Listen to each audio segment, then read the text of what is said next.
Good morning, Flight Sim community. I am up early and have time this morning to try to get a couple of flights in, career flights in before today's community fly-in at noon. So I thought I would do a medical one. They pay the best. They're a bit long, unless they reroute you, in which case they can be relatively short. But so far, no rerouting on this one. But they pay really, really good.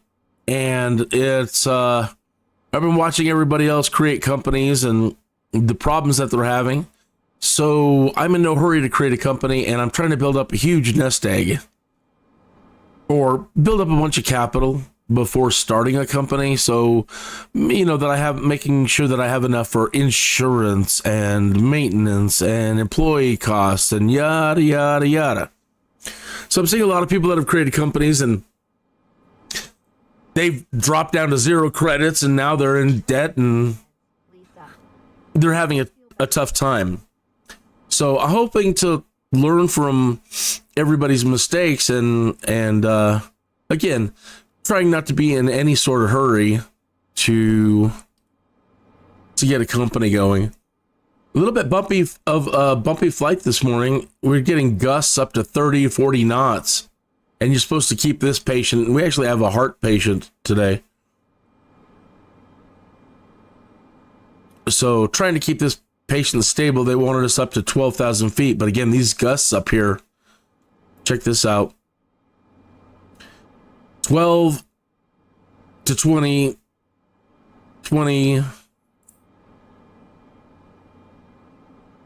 Well, good. It looks like they're holding at 20. But even then, that's pretty turbulent up here. I was reading the forums earlier. Somebody said set your cache, if you can, to 128. And they're saying that they're having a lot less things pop in and pop out. So I did that this morning. And cool. So, if you want to participate in the community fly-in today, again, it's going to be noon Mountain Standard Time. And they're recommending things like the Cirrus jet. I'm surprised they recommended the Joby. They're saying aircraft that can do 150 knots. I didn't know the Joby could do 150 knots. And you're going to, I don't know how to set it to unlimited electric battery power. So until I figure that out, I'd be having to reset the thing. But I'd love to fly the Joby. It's a great aircraft. Lisa will get a full medical workup at the hospital, so don't worry, Andrew. Thanks. I'm just stressed out. I hear you, Andrew. So we started somewhere in Texas. And I think we're heading north. I'll have to look at the map when we get back into the cockpit. If you missed the developer interview the other day, it was probably as you expected, very hostile. And we didn't learn a whole lot. Everybody's really milking it for all it's worth. The other simulator streamers or video producers, just milking it for all it's worth. I mean, that's fine. No. But the biggest thing to come out of it was the flight planner. So if you haven't heard, and I didn't know about it, I don't recall anybody talking about it beforehand, and I thought I was trying to stay relatively informed. But they now have an advanced electronic flight bag flight planner that is external from the simulator, and you load it up on a web page. So if you have a second monitor or whatever, if you want to create flight plans, one of the ways you can do that now is, let me get this screen over here, is go to planner.flightsimulator.com. And when you first get there, it'll tell you to start the simulator and select your Xbox account. It'll link everything up. But it is really nice. I mean, it is what we wanted for 2020 as far as all the map detail that you would want. People are saying it's very like SimBrief. It's very like SkyVector too. Especially when you're creating. My job is checking your vitals periodically. Later, you'll be sent a form asking you to rate the service. Just kidding. Lay back and enjoy the flight. You have tons and tons of options over on the side for visualizations. And you can even do world low, world high. But it's fantastic. And when you're creating flight plans like SkyVector, you can, click and drag and add points and remove points. And I love it. I really am. I'm really loving it. I don't understand why they chose to make it external, or why they would not, put this right at the main menu when you're doing your pre-flights. So I really don't understand the rationale behind making it an external flight planner, but I guess that's neither here nor there. And, we have it, so you can use it if you want. And then you can, the way that they're loading and the way that we're going to be sharing flight plans going forward with 2024, it's a little bit different. I want to say it's a little bit more cumbersome. Because normally what we do is we create a flight plan, we save the flight plan, and then we make the flight plan available to other people. And then all they got to do is load the flight plan and we're off. Okay, it works a little bit differently with 2024. Okay, so when, for example, let me go over to the forums and let me show you what's going on. This is the way they want it to work now.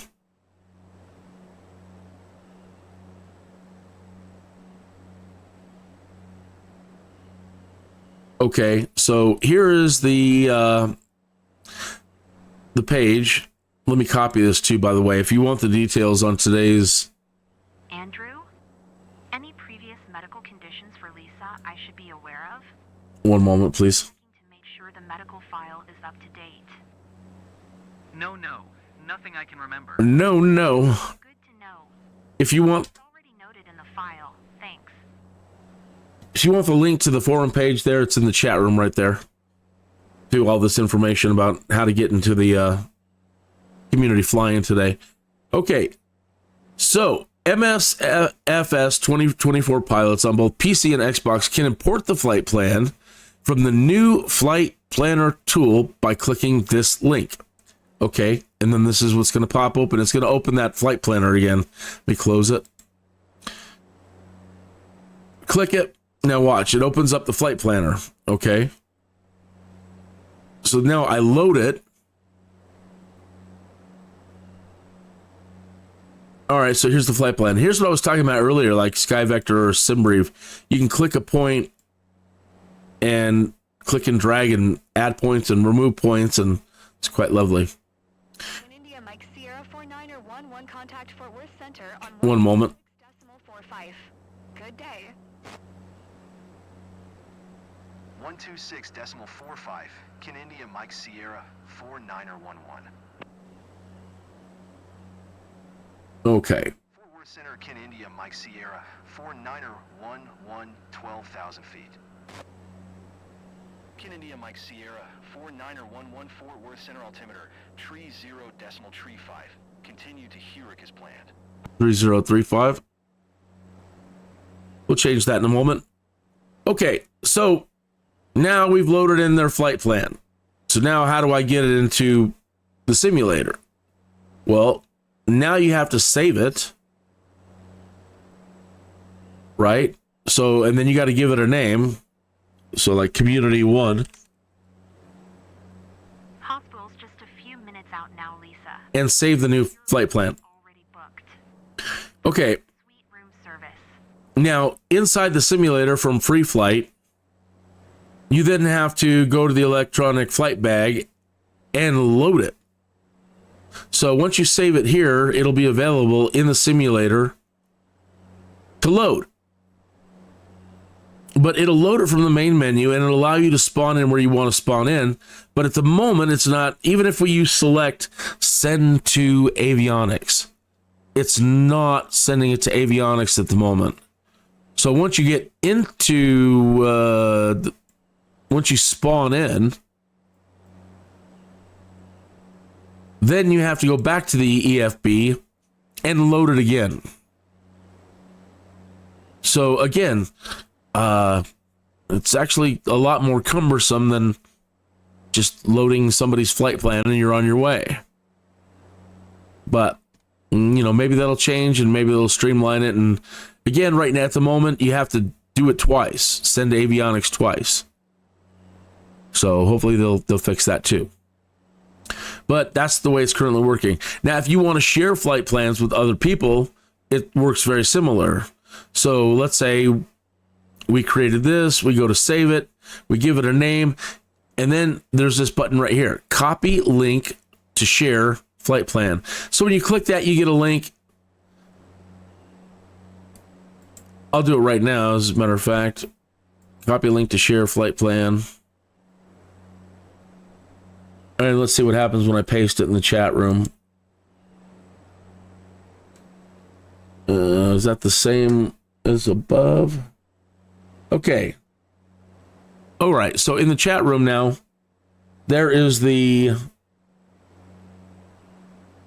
link to the flight plan for today's community flight. How long have you been with this medical team, Dr. Darby? I've been part of this crew for about a few years now, and we've already worked with our pilot too, which is a great thing because we need to trust each other and good coordination.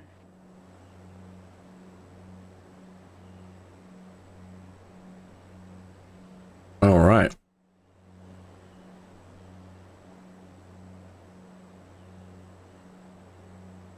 So that is how that is going to be working. I needed to go in and change my altimeter 3035.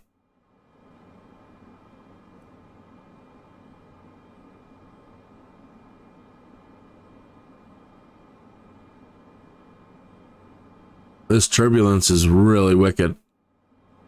Somebody said they're going to work on calming the turbulence down for career mode. That it's just way too exaggerated.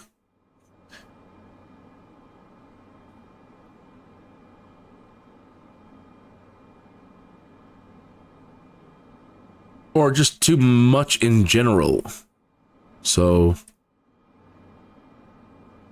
it definitely doesn't help with these med flights jostling people around like this. But what can you do? I suppose in the real world, you know, you have no control over anything like that either. So we'll see.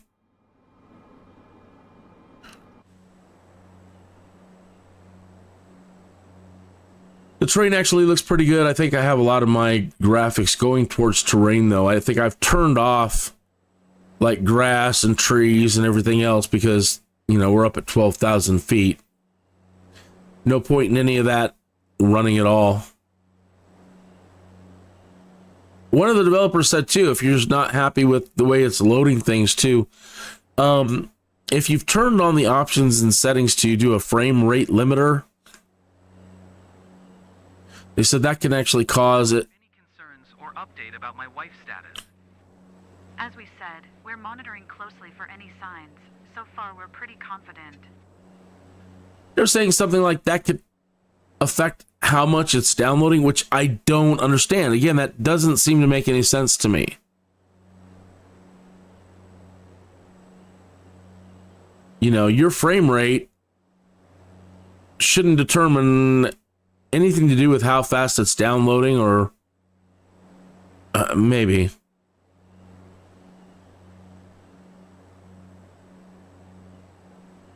But it might have something to do with some impact on how it's rendering everything, or the level of detail on things.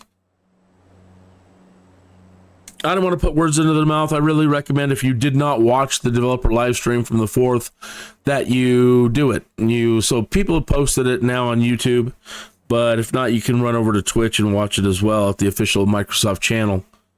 So, and there's a lot of things dealing with that advanced electronic flight bag, the web-based one that we were just looking at. There's a lot of information that they go over about advanced avionics being added into it, other types of avionics that I don't know anything about. A lot of the information he threw out there, it's all new to me, way over my head, and I really recommend it if you're an advanced sim pilot or real pilot. I'm sure it'll make all kinds of sense to you.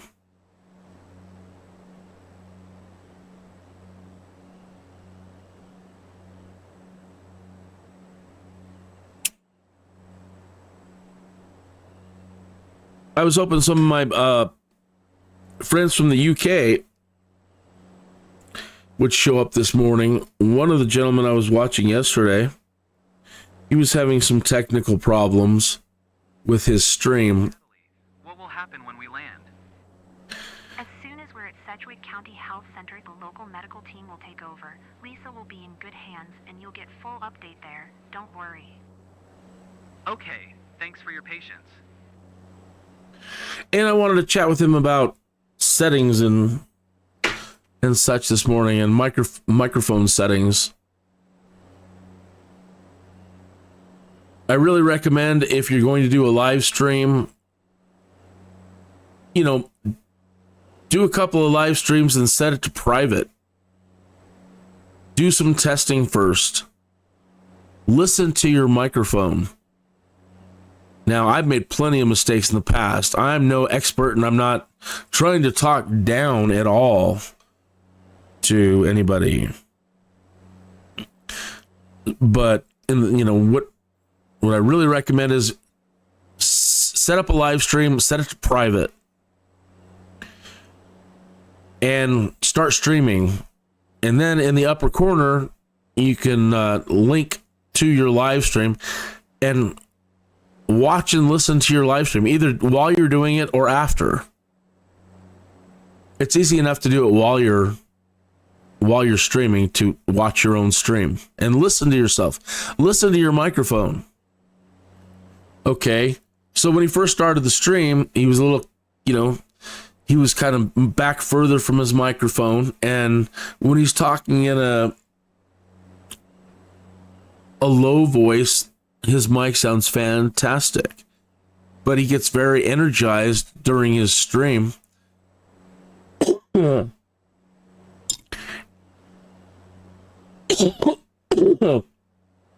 the microphone starts popping like mad.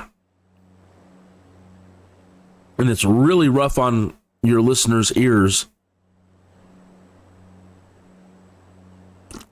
Blood pressure okay. Heart rate normal. Fine. Now, the biggest problem people have, I've been learning, let me go to sound here in Windows, manage sound settings. No, not this one.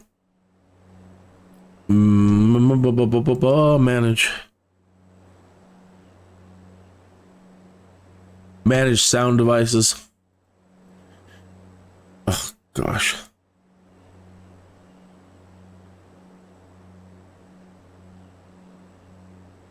Chew. Pardon me, I have been under the weather all week. Starting to come down, get out of this cold, but woo. Okay. Change system sounds. There you go. So in Windows, under change system sounds, under recording, now I've got some, you're going to see a lot of microphones under here because I'm trying to use that NVIDIA broadcast, which I should probably just remove. But, so it's duplicating it a couple of times here. But under your microphone properties, this is usually the main culprit right here. Your microphone levels. Okay. This is usually set way too high by default. sometimes all the way maxed out. All right. So, you know, that's the first thing you want to look at before getting into any filters or compression or doing any advanced audio tweaking. This will save you a lot of trouble just right here, keeping this thing a little bit lower. Now, usually in OBS and I haven't played with Streamlabs, but I'm assuming it has the same. You'll see, Lisa. Sedgwick County Health Center has state-of-the-art equipment. Everything is planned for your arrival, and the medical crew will take good care of you. There are built-in filters that you can add to re-amplify. Okay, so let me try to explain it this way. If you leave this thing all the way up or higher, you can start redlining and popping and cracking. Okay. You can lower it here. Okay, so imagine, so what you're doing is when you increase these levels, you're increasing the gain, you're increasing the microphone gain. Okay.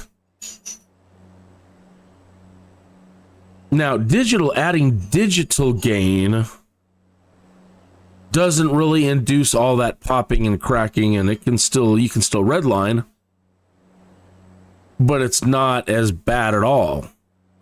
So normally the technique is come in here. There's folks out there like EPOSVox, EPOSVox on YouTube, and he will explain everything in detail about this. Far better than I can. He's the guy that I've gone to learn everything about all this. But this was the eye-opener right here. That you want, and normally I've actually even lowered a little bit more and added more digital gain on the back end. Okay, but you start here. It all starts here. Okay, so once you find your sweet spot for this. Now with OBS, again, he's using Streamlabs.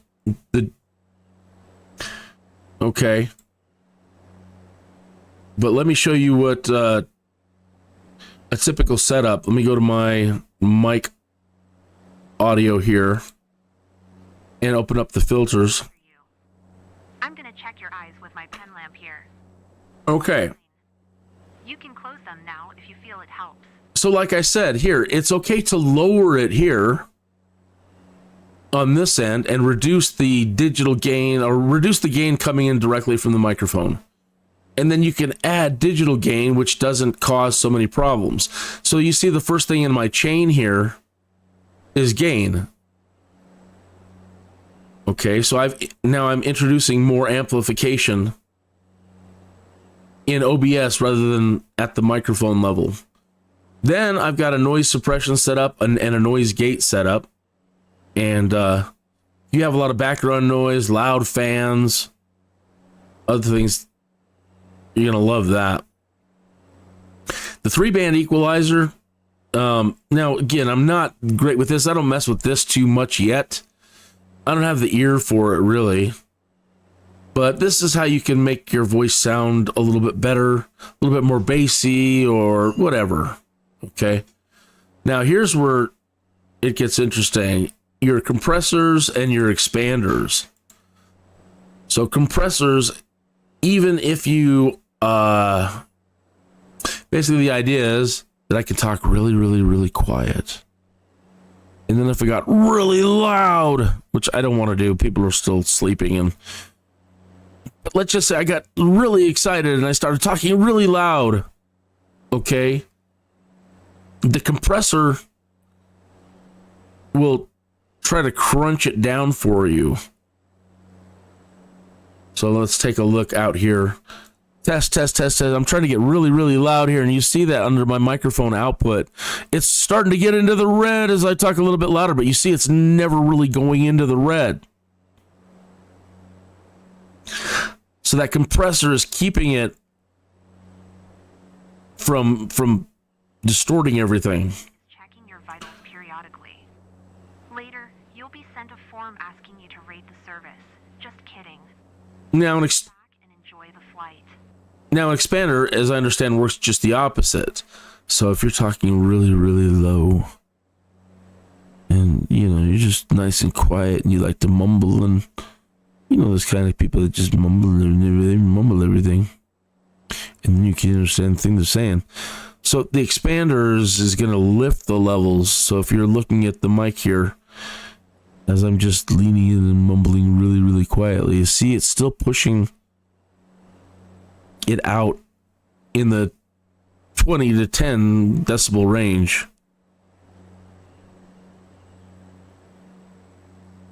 And then limiter, I don't fully understand. Same kind of thing, that it's going to limit it from hitting a certain, you know, going past a certain. Anyway, I'm no sound expert at all. I thought I knew some stuff, and I don't. I thought I did, but every day I'm learning a little bit more. But I really recommend, again, EPOSVOX, EPOSVOX. There's a lot of people out there that have videos on how to make your microphone sound fantastic in OBS and Streamlabs. But he's the guy that did it for me. I watched a couple other people's, and I just kind of follow along, not necessarily understanding. And I understand him. And another thing he's going to talk to you about and demonstrate is where your desktop audio should be. Right? So as a matter of fact, I've got a little low. When I was playing my buddy's website live stream yesterday,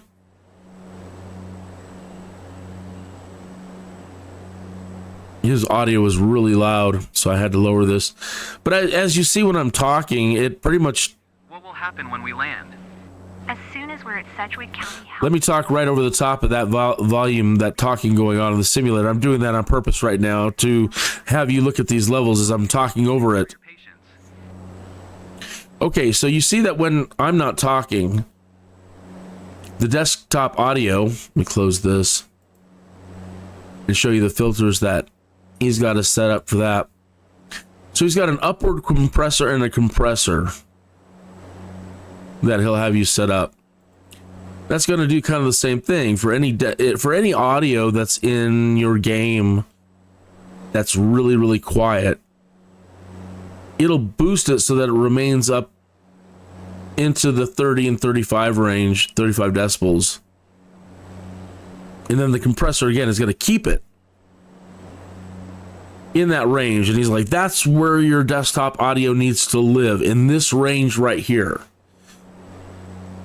Now, in those settings, in those filters, is something called ducking. And what that does is when you are speaking, it lowers the background audio. So again, watch the real quick. Look at the desktop audio when I stop talking.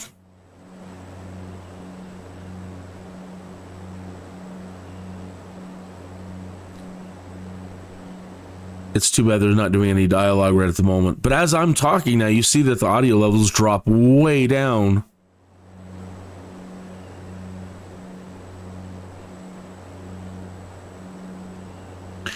So if you've got multiple people on a live stream, or you've got a lot of noise going on, first person shooter and bang, bang, bang, bang, bang, and stuff going on all over the place, you do not want to be fighting with your audio. You don't want to be in the same... Your pain manageable? Lisa?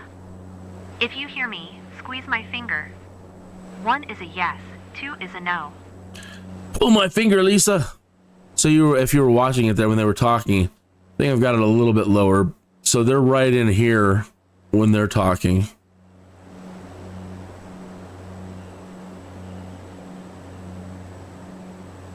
Okay. So I hope that helps. Okay, now the next thing is that our buddy was having a problem with was he was buffering. Okay. And he's got a good computer. But the problem is, if you're graphic settings. Kin India Mike Sierra 49er11 contact Albuquerque Center on 127.85. One moment. Changing frequencies here. 127.85 for Kin India Mike Sierra 49er11. Albuquerque Center, Kin India Mike Sierra 49er11, 12,000 feet. Kin India Mike Sierra 49er11 Albuquerque Center altimeter tree 0 decimal tree 7 continue to K 30Y as planned. Okay. All right. So you can have a really good machine, but streaming at the same time, if you're not set up exactly right, there's going to be a lot of bottlenecking. Okay. So in OBS, one of the ways to determine what's going on is under your views. Any previous medical conditions for Lisa I should be aware of? I'm just checking to make sure the medical file is up to date. No, nothing I can remember. Good to know. It's already noted in the file. Thanks. Okay. All right. So in OBS, you can open up stats. Okay. Very important that when you're setting up a live stream and doing it, testing your live stream, that you keep your stats open. Okay. Now, the things you want to be looking at here are frames missed due to render lag and skipped frames due to encoder lag. Where is the problem coming from? Is it in the graphic chain or is it in the encoding chain? All right, so frames missed due to render lag. Your graphical settings, as much as you want them to be at ultras, find things that you can turn down or off during a live stream. What do you want people to see? Like in this case, I'm trying to use all my horsepower mostly to make the landscape look good and the clouds and the atmosphere look good rather than grass and trees and flora and fauna. I mean, you can't see any of it. And there really aren't a whole lot of trees around here. All right, so those are low or off. Road traffic, air traffic, sea traffic. We don't need it right now. Turn it off. Okay. So right now it says frames missed due to render lag 2 and skip frames due to encoder lag 2. Now that could have been from yesterday's stream. So the way to check is always hit reset, set it back to zeros, and then keep an eye on it. Sorry to bother you. I'm gonna check your eyes with my pen lamp here. Fine. You can close them now if you feel it helps. Okay.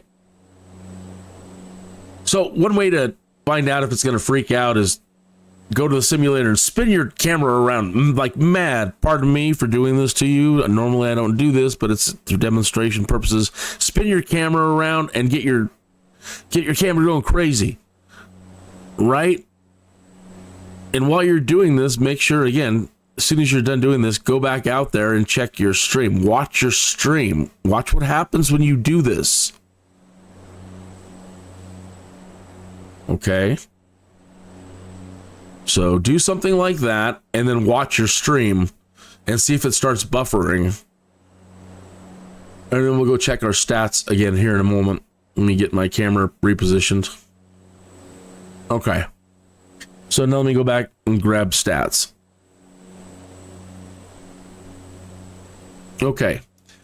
So spinning all the camera around like that right at the moment did not induce any render lag. That means the video card is not having any problems rendering when I'm spinning the camera that fast. Okay. Now, encoder lag. As the graphic signal, let's just say signal, as your graphical signal is moving into Streamlabs or OBS or whatever you're using, and it's making its way out to YouTube or Twitch or whatever, you want this to be 0 too. If there's a problem here in encoder lag, it's probably one of your settings. Could be that you've set... Okay, let me open up OBS settings, kind of show you what we're working with here. Pain meds, Lisa. You'll feel better soon. You need to up my pain meds. Okay. So in OBS settings,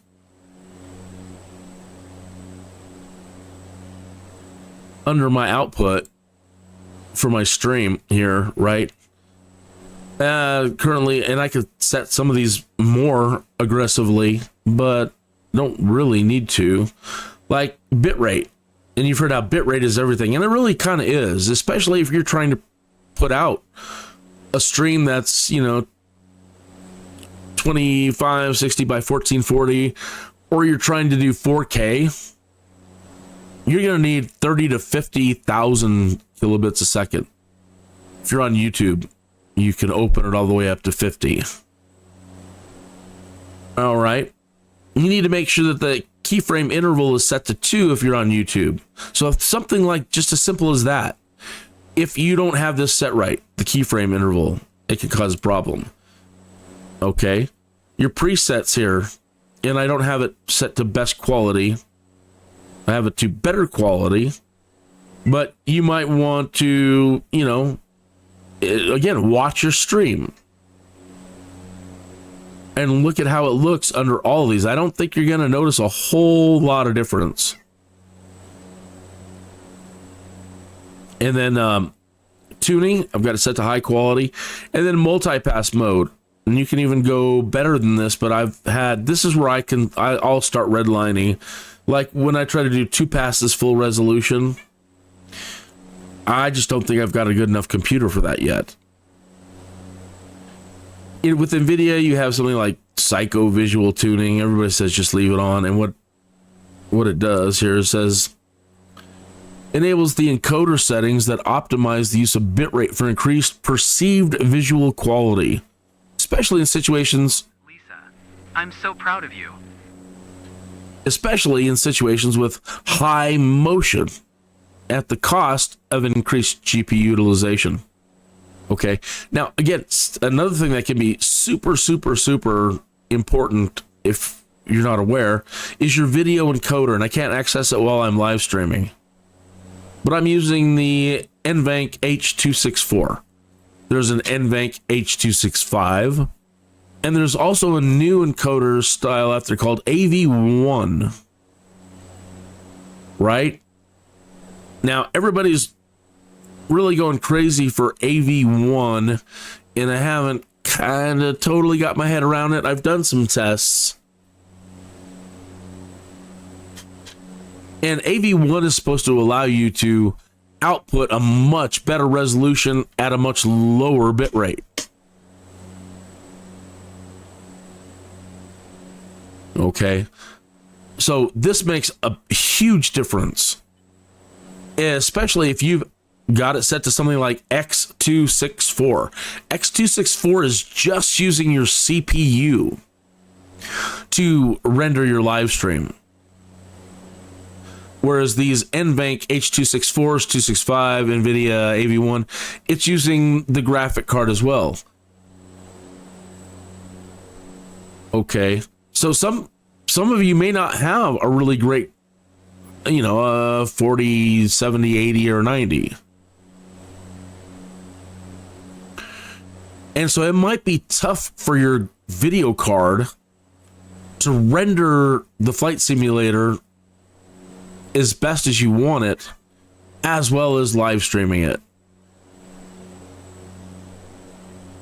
Again, it's a matter of fine-tuning, finding out your graphic settings, lower it where you can, and then getting these right, getting all this stuff set up right so it's fluid.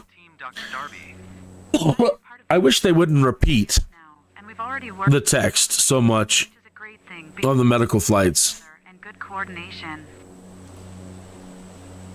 Okay. So, it's finding those sweet spots in all your settings here. Let me go back over to our stats. And you want this. You want it 0 render lag, 0 encoder lag. So, I'm not missing a single frame. You're seeing every frame as it is being displayed on my screen.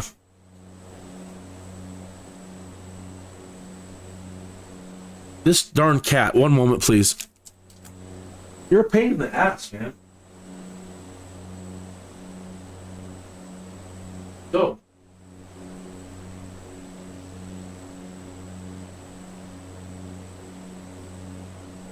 All right, so that's what I think was causing his buffering problems. It could be in the graphic pipeline, but it's probably in the encoder. So somewhere, either it's pumping out too much graphics and it's having a problem there, which is leading to a bottleneck on the encoder end. And it's not able to throw out as many frames as you're putting out. Some people are using the DLSS and frame generation, or, they're trying to pump out 150 frames per second, and,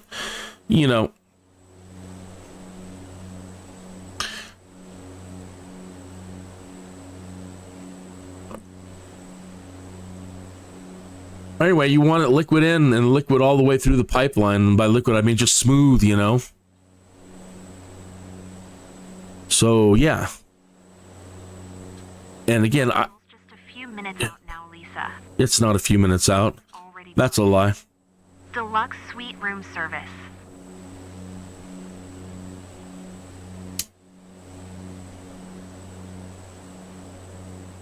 So yeah, while I was watching his stream yesterday, just constantly buffering.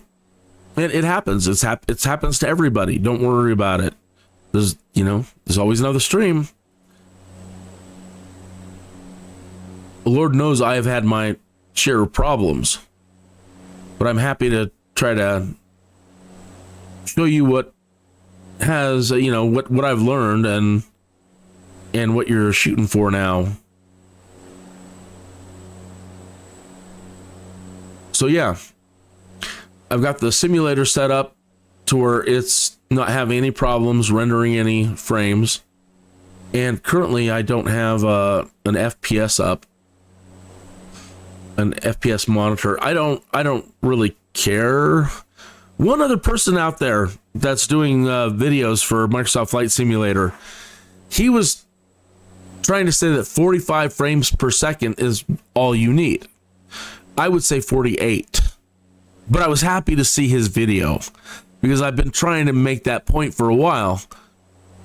Okay. Let's go back to Thomas Edison. He said the human eye operates at 48 frames a second. And that for cinema or for movies or film playback, it's at 48. It's at 48 frames where motion looks real. Okay.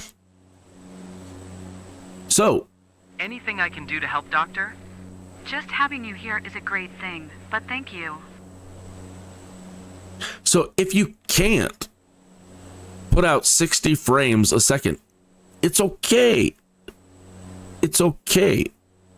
If you can pump out 48 frames a second, you're still good.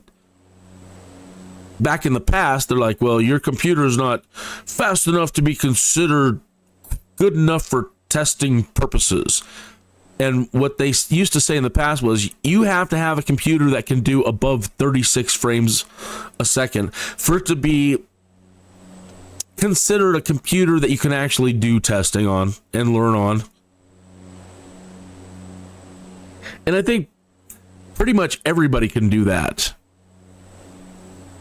these days. I think most GPUs will at least allow you to get 36 frames. So if you can get 48, again, somewhere in there between 36 and 48, you're still great. After 48, the question is, are you inducing artificial speed now?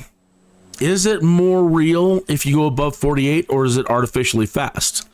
Now, I don't know the answer to that yet.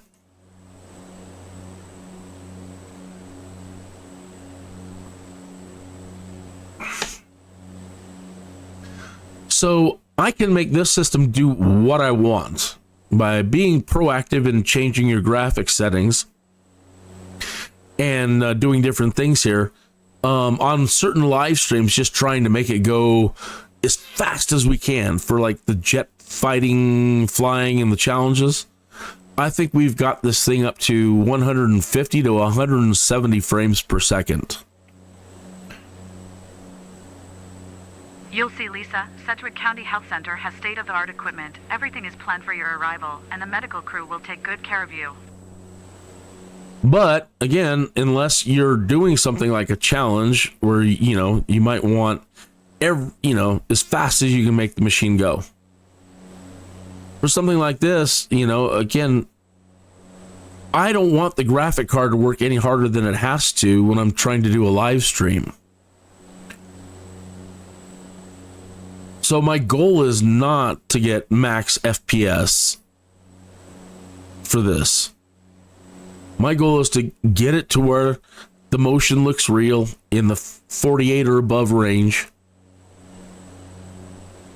And if I have to, I'll even cap it. So they do have that frame rate limiter in the settings. I'm not using it there. You can also cap it in the NVIDIA control panel, the old school one, not the NVIDIA app. You can set up the control panel to recognize Flight Simulator and go in there and set a cap at whatever you want, 45, 50, 55, 60, whatever. But if you don't need it, again, if you're trying to make sure that through the whole pipeline of playing it and streaming it at the same time, and you're having problems, why would you want it to work any harder than it has to? If all you need is 48 frames, lock the simulator down to 48 frames and use that horsepower to help you encode.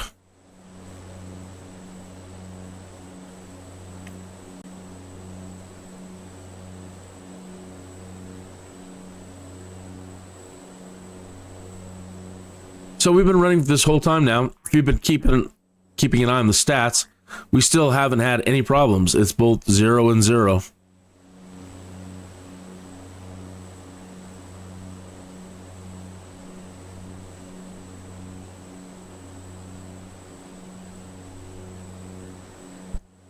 Again, with this, I'm doing 2560 by 1440. I could probably push out. I'm on a fiber optic, so I could probably push out 50,000. But again, nailing your bit rate too. Having the encoder, you don't want it to work any harder than it has to. You don't want it to be trying to throw out more frames than you're generating. So, finding out that sweet spot too. I could probably bring this down even more. And YouTube is probably recommending that I have this thing only set at 15 to 20. But I mess with my graphic settings a lot during live streams. And so I'm just going to leave it at 30.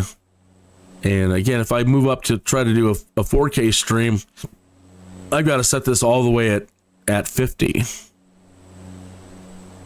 So as we go into this year and as the technology is evolving, I'm going to probably spend more and more time messing around with that AV1 technology.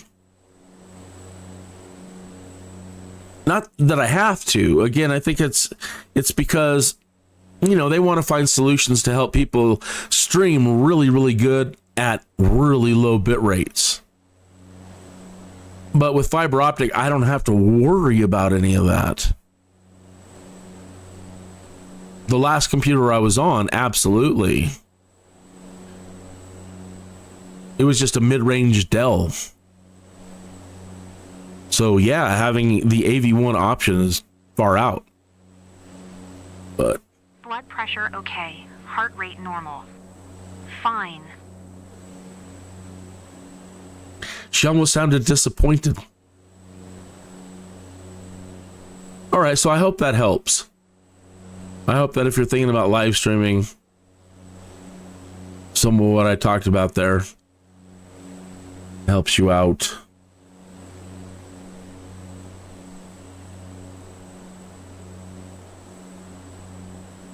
If you have any questions and if there's anything I can do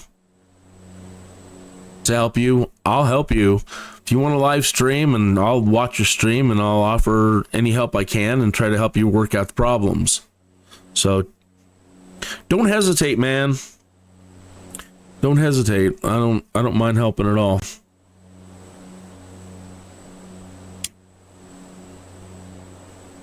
But I still recommend you go watch EPOS Vox.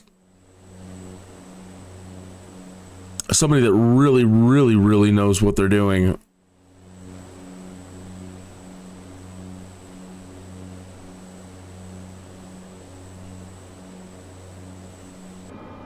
How are we doing? Let's see here.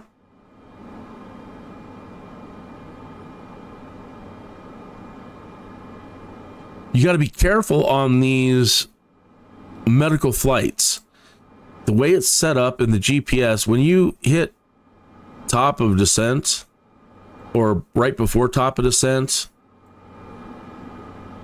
usually right around where you hit the runway, it's usually a couple of waypoints out, it will break.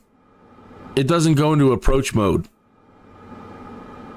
So let's say right around Tekmai here, in the last 2 or 3 medical flights that I've done, usually when it comes into a point right around here, it breaks.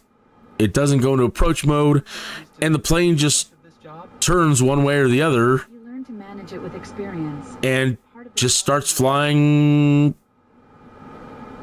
Just starts flying east or west or whatever. It just turns and keeps going. So you need to be aware of that and get it back to its. Usually just make it come back to the point it just broke from, and that way it'll continue on down to your approach. Either way, be aware on these medical flights, you can run into problems as you get closer to the airport, and you'll have to, if you're not paying attention, like I usually do, you won't catch it. So if you're just thinking, great, cool, it's following the GPS, everything looks good down here, it's following it, and even when it turns, we're redlining. Happened there? I thought I had it down. Probably get dinged a little bit for that. When it breaks and it turns, it'll move the GPS needle too, like it's programmed. So if you just glance down and look, you think everything is fine. Yeah, it's still following the GPS, and this must be right.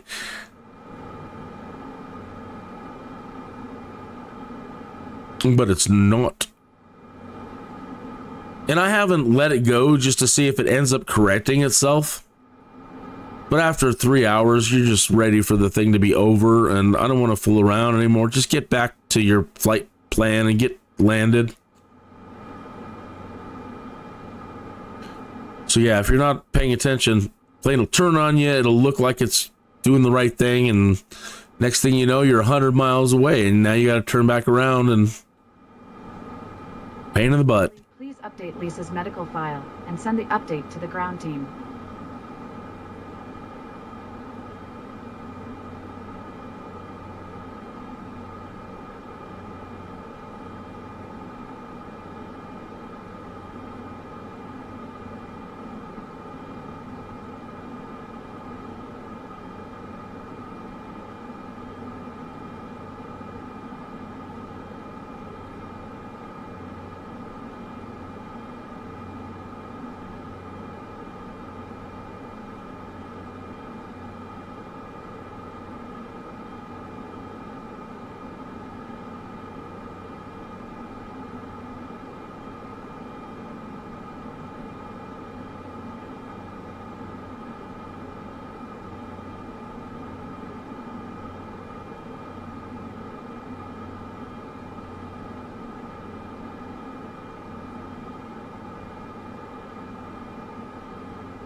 So I'll show you. It'll probably do it again.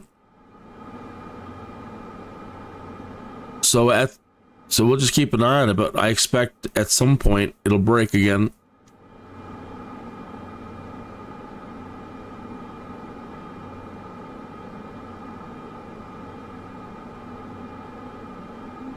Oh, so we took off. We were somewhere in Texas. We're all the way back up to Colorado Springs. This is my home turf. There's the Colorado Springs Municipal Airport. Pueblo, there's Centennial up there. K-Fly is just... If you feel any turbulence, don't worry. It's normal. K-Fly just nestles right into KCOS. Small little airport. And again, it's nestled right at KCOS pretty much.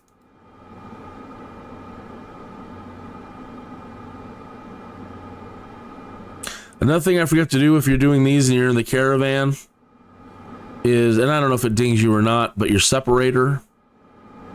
These kind of planes have separators. I didn't know anything about that initially. But when you're taking off and landing, the air intake is pulling in so much air, it can pull in heavy particles which could damage your engine. And so when you're taxiing and you're taking off and you're coming in for a landing, you want the separator open. And it literally does that. As air is moving in, if it pulls in any heavy particles, it puts a little baffle there, and it causes any heavy particles entering the intake to be shunted out and away from the engine.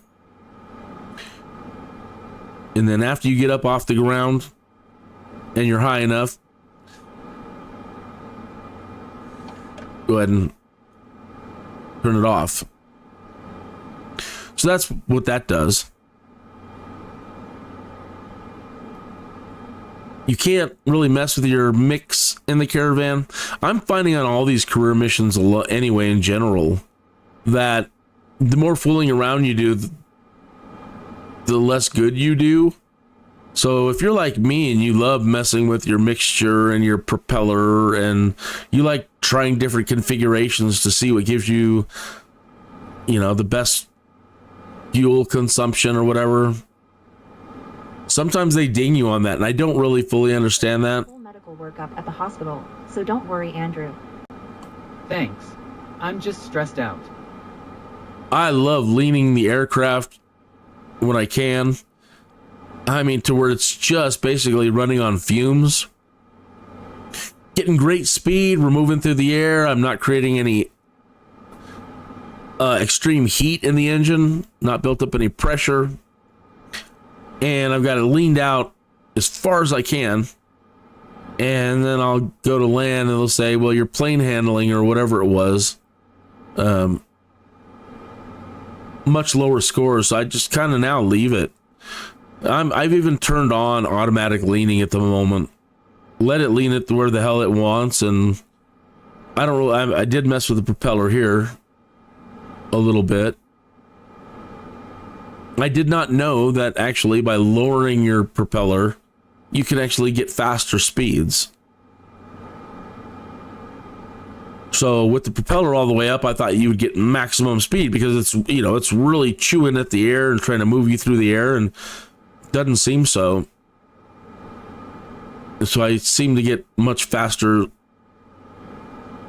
speed by, you know, in cruise by bringing it back a little bit. So you might want to experiment with that. I'm sure they'll still ding me a little bit. You keep the propeller at da da da da da da, you know. Okay, whatever.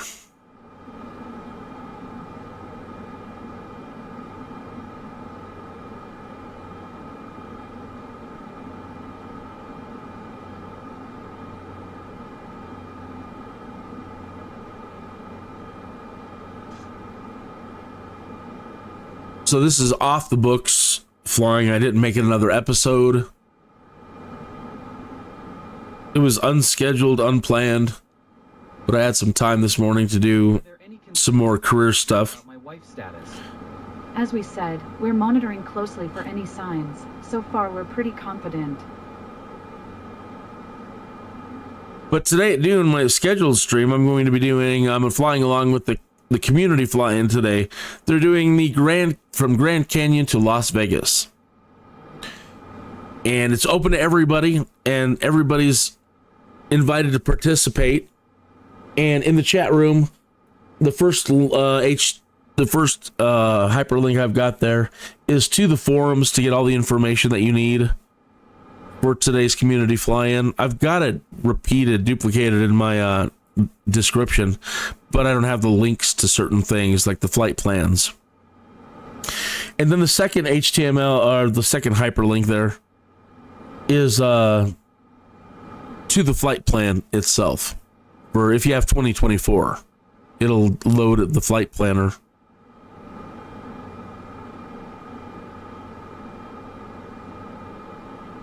So that'll be at noon Mountain Standard Time today. And this is going to be the first community fly-in for 2024. So we'll see how everything works today. I still don't understand why they put us on the Southeast Asia server with the highest lag. But that's what they want.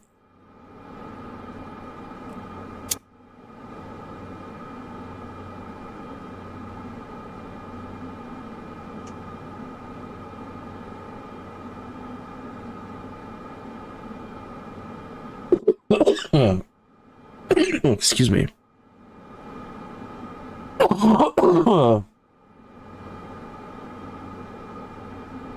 I've been sicker than a dog this week. We were hanging out with some friends this past weekend. Your vitals periodically.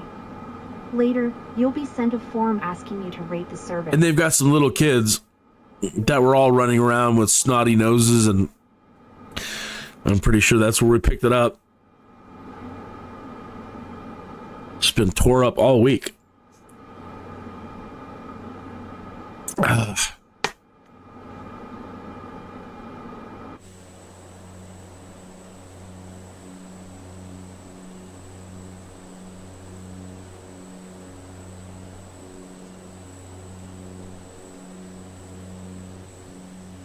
Oh yeah, I better stay in here and keep an eye on this.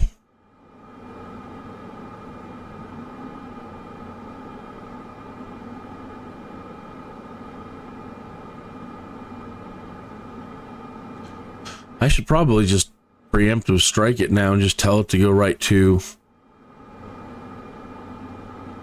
Curic and see if it bypasses all that. Flight plan.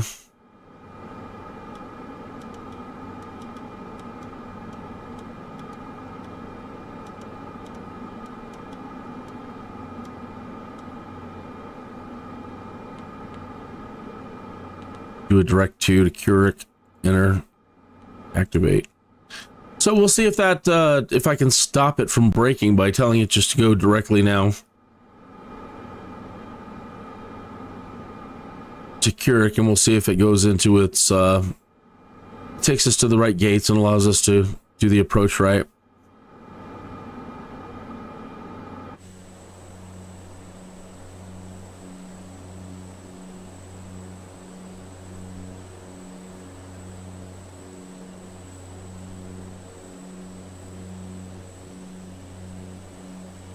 (8:01) here in the morning, broadcasting from Colorado Springs, Colorado. It's a lovely day out today. Do you ever get used to the adrenaline rush of this job? Hopefully, you learn to manage it with experience, and it's a part of the job you know. I don't know why we don't have night flights yet in career mode. You've got the nighttime flying certification, and then why we aren't getting night flights, and they didn't address that in the developer live stream. So many questions, like these are the top 20 bugs that people wanted to talk about, and I wanted to know nothing about that stuff. I wanted to know about these kind of things. Is career mode going to expand? Are we eventually going to get markets?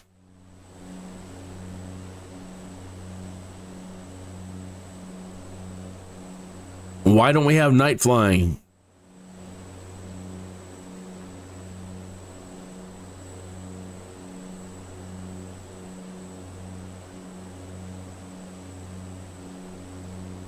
Are you going to fix the brakes on the Beaver? Why are we having flap errors at taxi speeds? You did acknowledge that, look, there's just, at the moment, there's sadly a lot of bugs. You know, and that didn't go over too well. None of the excuses, whether they were logical or not, they just, you know,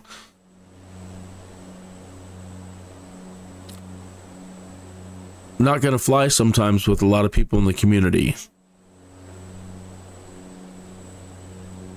Poor decision making to release the thing before why they decided to call it 2024, Microsoft Flight Simulator 2024, and then let's release it in August, November, whatever, right before the end of the year, when you could just wait a month or two and market it as 2025, which is way more cool. Natalie, please update Lisa's medical file and send the update to the ground team. They're giving everybody in the marketplace, all the other developers, they're giving them until 2025 before they open the marketplace now to let everybody else make sure that all their stuff works right. So now we're sitting here without a marketplace. And, you know, they're like, we did that to make sure that they have the time they need. And again, well, why didn't you do that in general? Why did you do that to us? Why did you make us your beta testers? Why didn't you do more, invite us in to do more alpha testing? And again, whoever was in marketing that said, yeah, man, we need to make it MSFS 2024. Let's go with odd numbers. Let's do that, or whatever. Let's do 2024 and 2028 and dude, 2025 and 2030.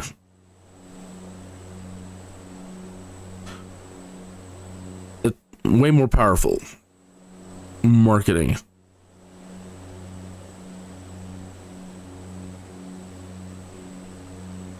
Somebody got paid for that.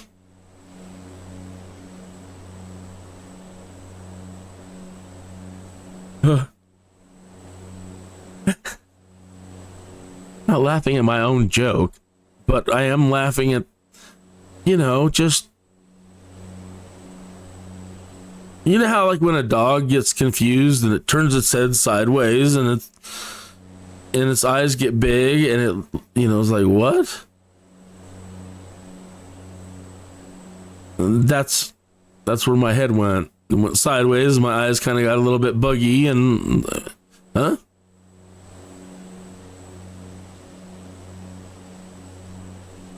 Lisa will get a full medical workup at the hospital, so don't worry, Andrew. That would have been me in the marketing meeting. I'm just stressed out. Looking at the person who said, yeah, we're going to call it MSFS 2024.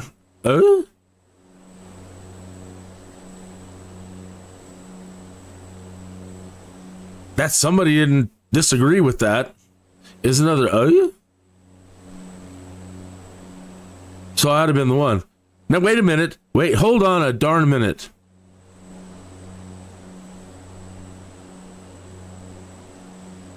Were none of you ever, and this is where I get kicked out of the meeting, were none of you ever cool or know what cool is?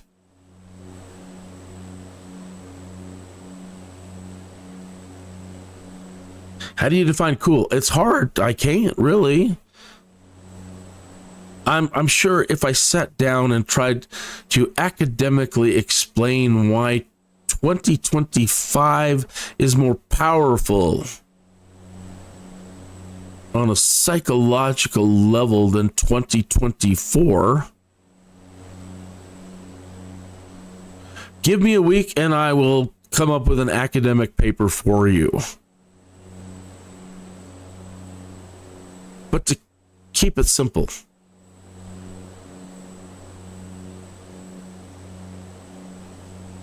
I would say academically speaking and psychologically speaking, on a coolness factor and psychologically impacting, 2025 is there, man. That's what you want to do.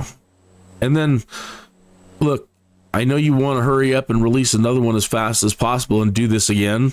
Well, after what you just put us through, that's, 2030. Hospital's just a few minutes out now, Lisa.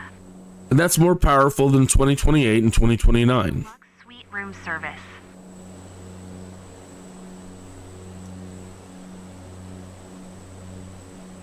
It's more cool, man.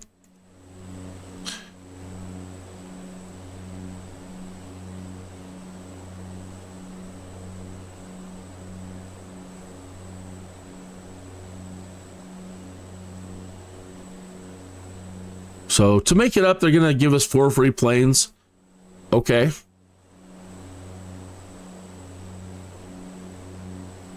I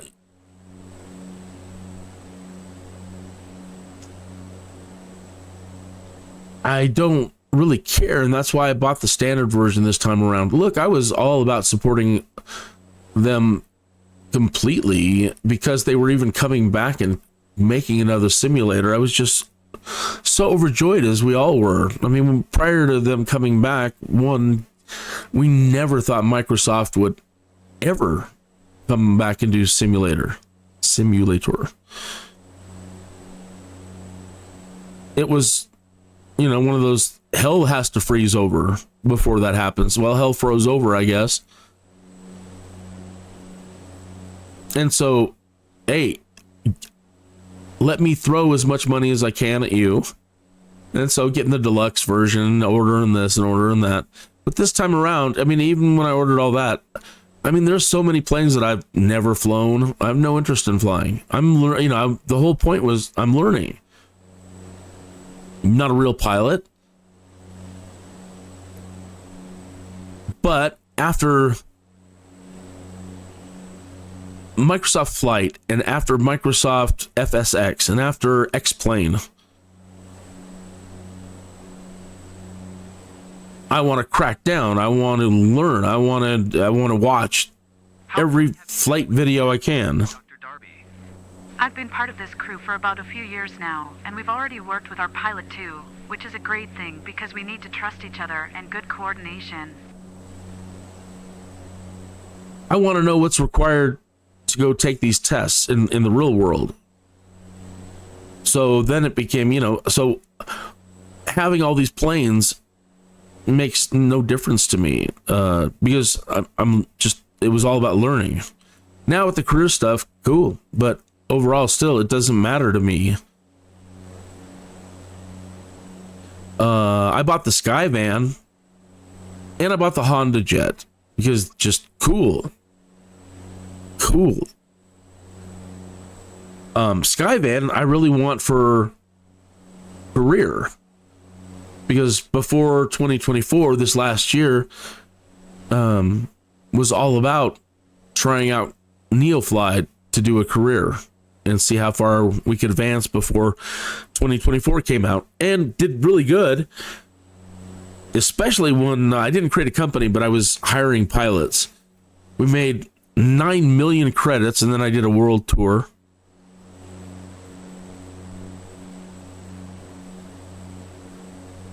And so right now I'm just back to but anyway, what I was saying is that the Caravan that's playing here is the one that really starts allowing you to make money.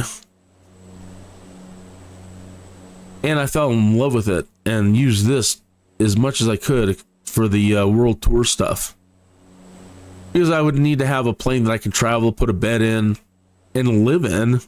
Sierra 49er11, contact Kansas City Center on 134.0. Good day. So it became the best plane all around for everything that I wanted to do. As I was moving around, I would check the markets and buy low and sell high where I could, and make a few bucks here and there. But we had 9 million in the bank, so it wasn't that big of a deal. Previous medical conditions for Lisa I should be aware of? I'm just checking to make sure the medical file is up to date. 49er11, did you copy? No, nothing I can remember. Uh-oh. No. It's already noted in the file. 134.0 for Kin India, Mike, Sierra 49er11. Kansas City Center, Kin India, Mike, Sierra 49er11, 12,000 feet. Kin India, Mike, Sierra 49er11, Kansas City Center altimeter 30.36. Continue to Allen as planned. 3036. There we go. Yep.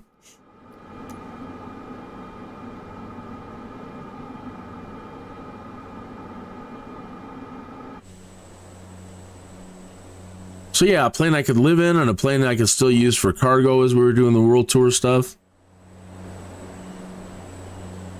And I kept looking at other options, like, well, what's the next plane up that we're going to need? What's the next one that's, And then it was like a jet. And, you didn't have much more capacity than the Skyvan. You can get there faster. But now the cost of purchasing one, outrageous. The DCs, the DC-3, well, I'm not good with tail draggers. And on the ground, you're at an angle. I don't want to be sleeping on an angle.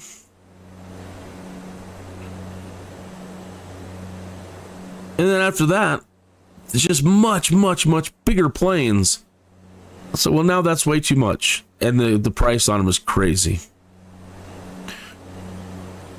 And then Any turbulence, don't worry, it's normal. And then I saw the Skyvan, and it was almost like a cartoon, the love at first sight. So I saw the Skyvan, and all of a sudden, like, hearts were filling my eyes. And I'm like, it's perfect. That's perfect. It's the right size for everything. It's got more cargo capacity than the Caravan.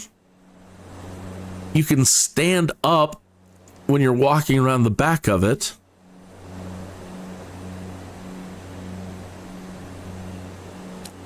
You could have an amazing interior to live in.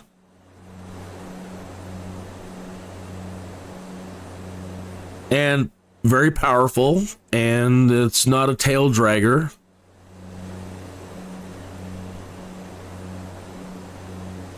Got a cargo ramp.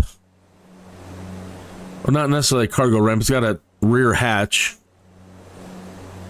I actually wish it would drop down like a cargo ramp. It actually raises up instead of lowering down like Star Wars.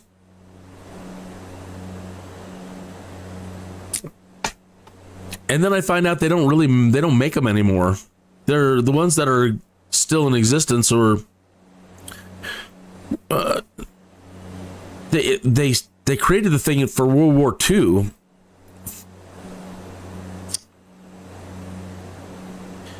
And they don't make them anymore. And to me, that makes no sense. Because, one, we're just much bigger people today.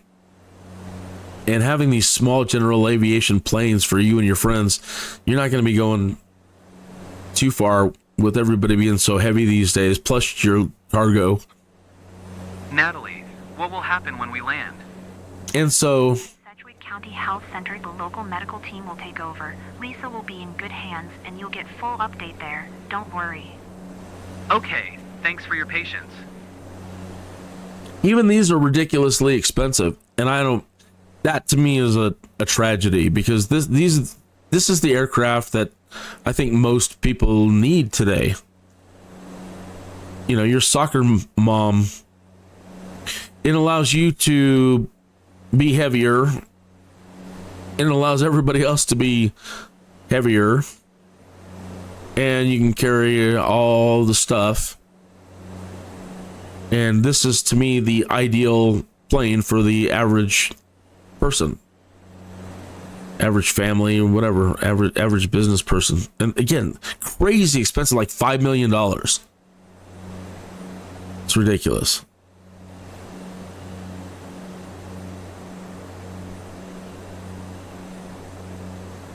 Ridiculous.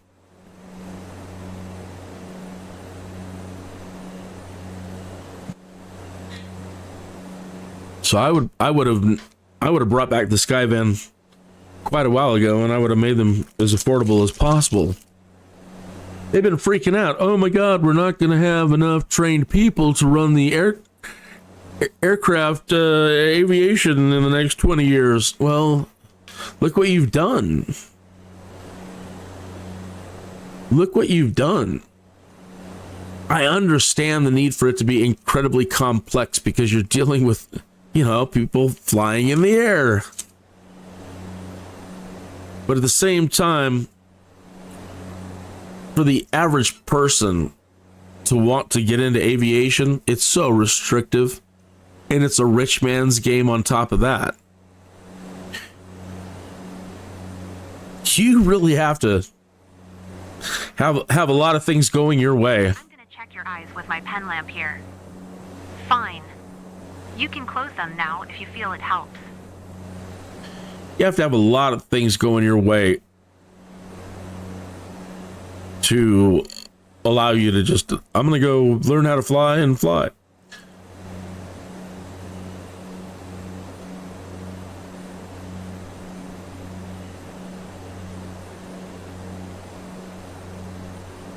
As I was talking about them being perfect planes, and but being way too expensive, and these are the ideal planes for the future. That was yesterday. That is no longer today. I still think for a long time these are going to be needed, and they're still ideal. But with the new technology coming out in these VTOL aircraft, I would rather want things like this, of this size, gas powered, with the VTOL technology now.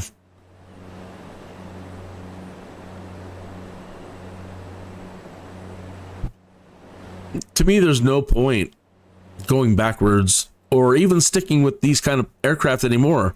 From here on out, man, as in the next 10 years, the next 20 years, and the next 30 years, I don't think these are going to be the aircraft people are flying. Maybe the older people like ourselves. But I don't know that tomorrow's kid is going to have any interest in flying these kind of aircraft anymore. And flying this way anymore, and all the obstacles and the safety hazards and every second of potential impending death. Flight status. As we said, we're monitoring closely for any signs. So far, we're pretty confident. Given the opportunity, why would you put yourself in danger when the emerging technology reduces your chance of failure dramatically? In India, Mike Sierra 4911 contact. Kansas City Center. What do they say about flying? It's like Good day. 2 seconds of terror, and then you fly around, and then like another 2 seconds of terror. All the things that can go wrong on takeoff, and then you fly around, and everything's pretty cool for the most part. In India, Mike Sierra 4911. Oops. Did you copy? I am copying now. Yes, hello. 25.2 Kin India Mike Sierra 4911. Kansas City Center Kin India Mike Sierra 4911 12,000 feet. Kin India, Mike Sierra 4911, Kansas City Center, altimeter tree 0 decimal tree 2, continue to Allen as planned. 3032. Okay. Yeah. So the terror in takeoff and the things that go wrong, and the terror in landing, and that's, usually where people are messing up, And so if you can completely remove the terror and the chances of problems in takeoff and landing, then so that's what I mean. I don't think tomorrow's kids at all. I'm ready to stop flying this kind of stuff right now. Pressure okay. Heart rate. It doesn't bother me at all. I'm not going to be butthurt if I can't fly something like this.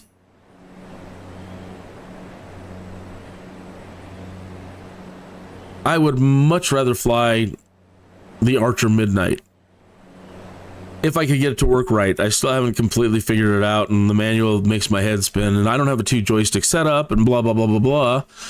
And I hope that by the time I'm getting ready to get back into it, somebody will have released a really good video on YouTube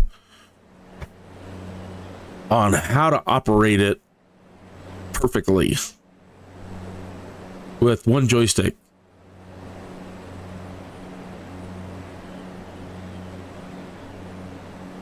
I've figured out some things, like dialing in speed better. It's not intuitive. I don't know that I'm doing it right, but it works. Engines are still blowing left and right. I don't know. I don't understand what the problem is. But once I can figure out how to make the thing work properly, and I can use it, and maybe hopefully you can use it in career mode, I'm going to buy all my pilots Jobies and Archers. If you can do that, that's what I'm going to do. Because I hear that they're having all these, your pilots are having all these maintenance problems and landing problems and takeoff problems and causing all kinds of bills.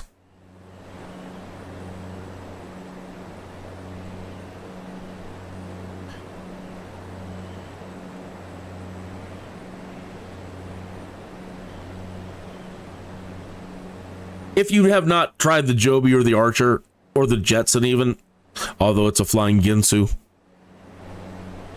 You are doing great, Lisa. Hardcore. Oh, do yourself a favor. Even if it's hard to figure out, I mean, it's supposed to be super easy, and that's the whole point of them. A grandma should be able to jump into a Joby or an Archer and in 15 minutes fly the thing. So I think if you have any sort of flight simulator knowledge, just either find the manual or just jump into it and try to figure it out. You'll figure it out. It really can be super simple. And it's fully automated. it handles all the nacelles. There's no, freaking out like, am I at the right speed? And before I switch the nacelles on, it handles it all for you, like the F-35. Well, in the F-35, though, you do switch. You are manually in control of transitions.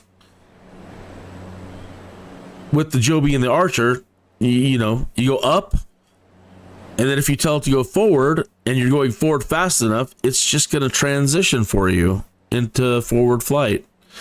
If you slow down to a certain speed, it'll just transition you into helicopter mode. No fuss. Even in a helicopter, cool, I can hover, and now let me go to land the thing. Helicopters don't have landing assist. And so if you suck at landing like I do, I'm always jacking up my helicopter and breaking my back. Don't got that light touch completely yet. These things have auto-assisted landing. Make it fly at the ground as fast as you want towards the ground to do a landing, and it will seamlessly handle the transition and calculate the proper speed and put you down gently, gently, gently.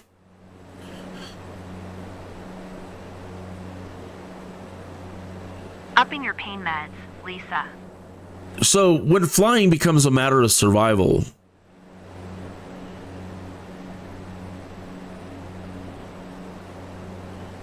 everything that we're currently, all of this, it's all obsolete. It's all, mostly, it's too dangerous. Like, but this is so safe. Yeah, mostly. But it's not that kind of safe. I would much, on these missions, I've screwed up the landings, and I've screwed up landings on these medical flights already. That's somebody's life in the back because I couldn't stick a landing. Instead of just coming in at whatever, I'm 150 knots. What are we doing now? Coming in at 148 knots, slowing my butt down to the runway, and let it transition me, and all I got to do is just land the thing. Just tell it to land. And we land light as a feather, and... Kin India Mike Sierra 49er 11, contact Denver Center on 133.4. Good day. I know that now that they have fully automated landing systems, I don't know how many millions you probably have to have for that.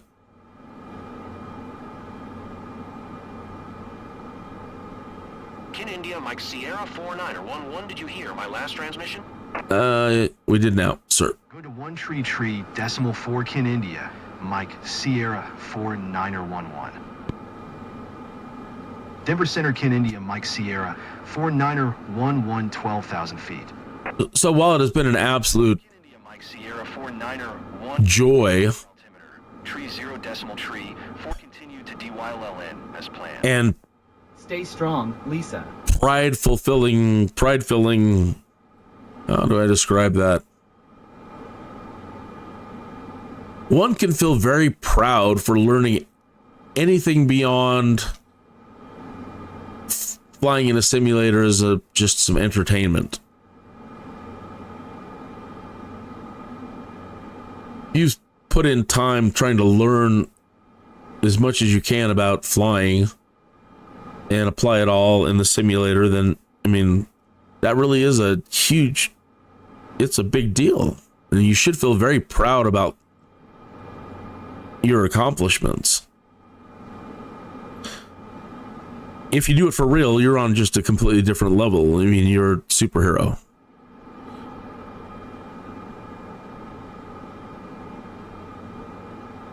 But some of us mere mortals, I don't know that we have the courage. Learning in the simulator has been very, very difficult, and still making so many mistakes that dying is still always a chance. I have crashed already in career mode so many times. I've killed myself already repeatedly. And I've been at this for years now.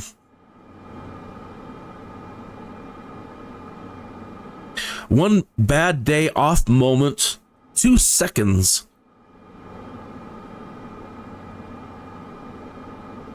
And you're done for.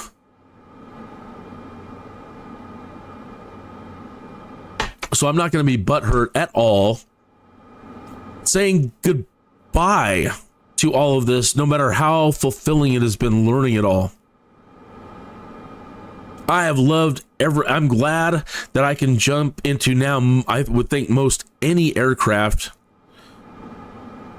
from these to military jets, everything. Doctor, just having you here is a great thing, but thank you. And I can figure it out.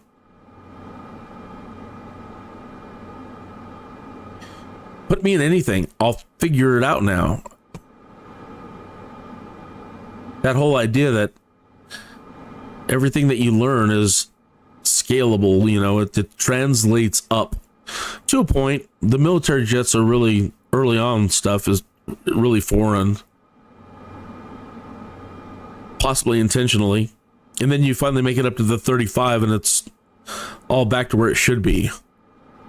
That all of your knowledge translates up. You don't have time to be thinking about, how do I operate this thing when you're in a dogfight? You don't want to second guess anything. So whoever in the military decided, you know what, we should probably make it translate up. So all that knowledge that they just spent 10 years learning how to become an ace pilot, we don't have to reteach them everything and make everything so different. So kudos to them. I was mad as hell getting into military aircraft. Mad as hell. Because they kept saying everything will translate up. Yeah, and it does not. In some ways, yeah, but here, let's change the name and procedures and put this over there and put that over there, and you have to really school yourself learning that stuff.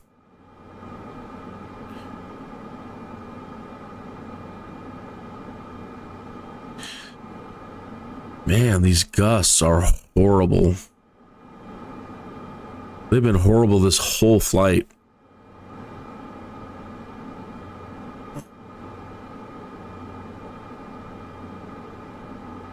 Is your pain manageable? Yeah, that's what I'm wondering. Exactly. My finger. 1 is a yes, 2 is a no.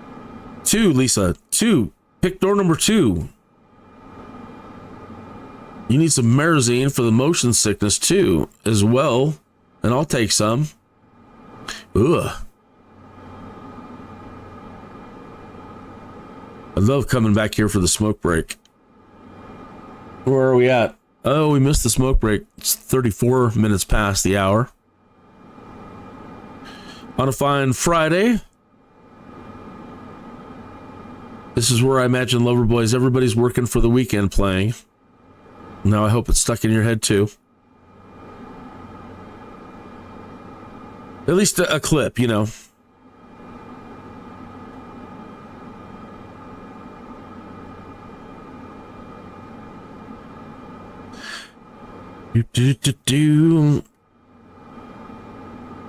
Pretty soon it'll be it's 5 o'clock somewhere.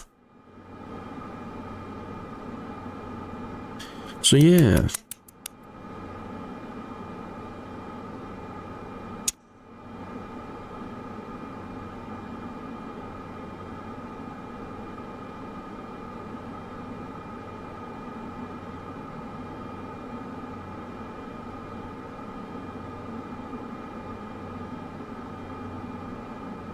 So yeah, I'm not going to be sad at all.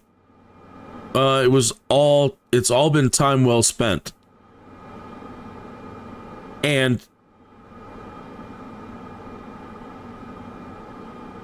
moving to the Joby and the Archer, again, it's a human-made thing. Things can break, things can go wrong. And having all of this knowledge when transitioning to the new stuff Lisa, Sedgwick County Health is still going to all be valuable. Everything is planned for your arrival. Mostly. We'll take good care of you. I think they need to work on some safety features. I think they fly right, but it's like they don't anticipate there being a problem. So when all the engines fail and you start falling out of the sky, you know, like with a helicopter, you can sometimes do like an auto rotation.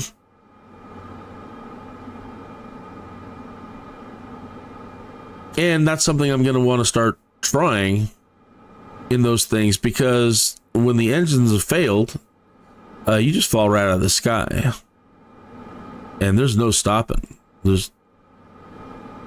I haven't been able to make it land successfully in an emergency. That's the only downside.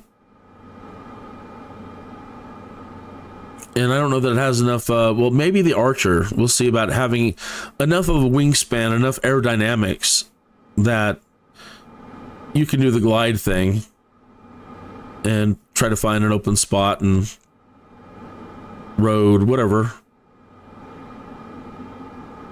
You have a better chance of just not falling.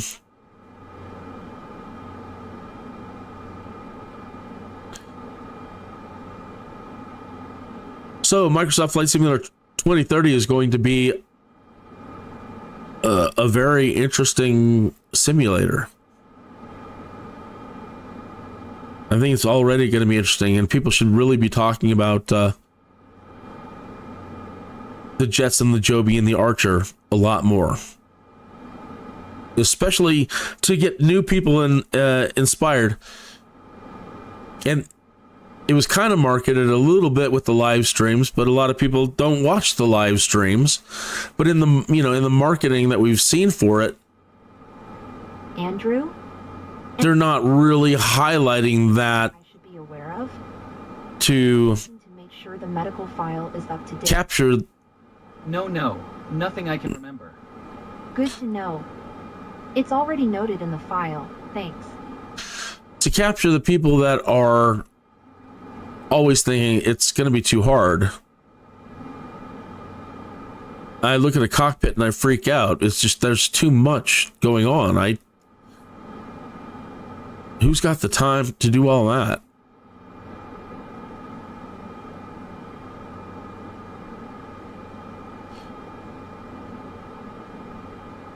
To let people out there know that, dude, there are aircraft in there.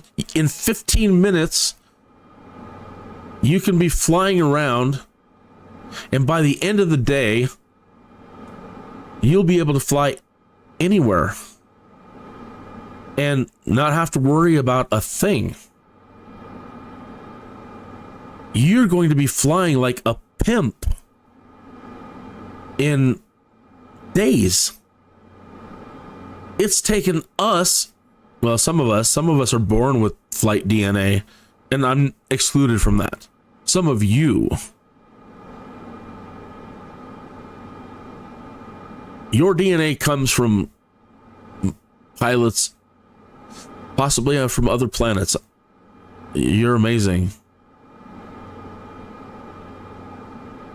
You've got the pilot DNA, and all of this comes so natural to you.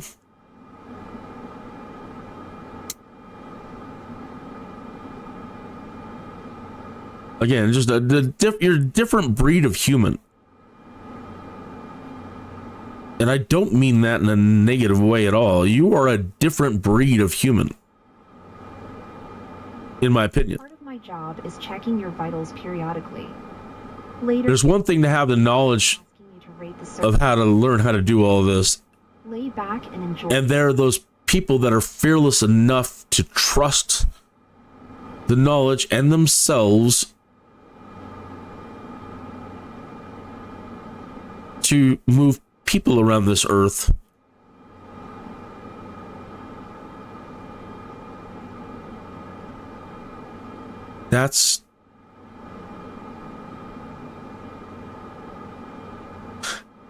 to me, that almost borders on insanity.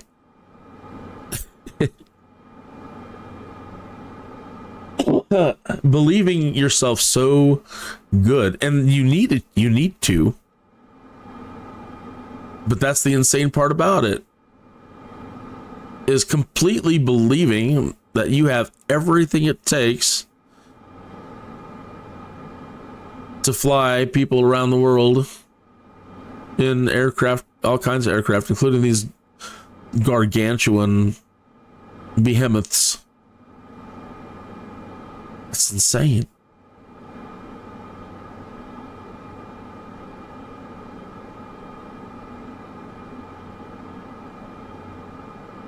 Mutants. Hey, sorry. I just looked over in the chat room.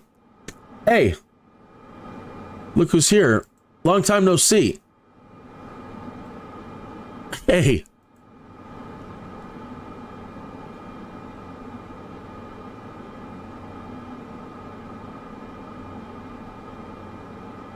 Good.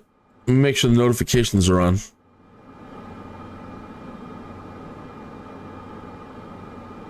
What do you got going on there? Windows 2019, 2024, 21, 11, 40 Pro. What the hell is that? And now you're into trains. Are there any concerns or update about my wife's status?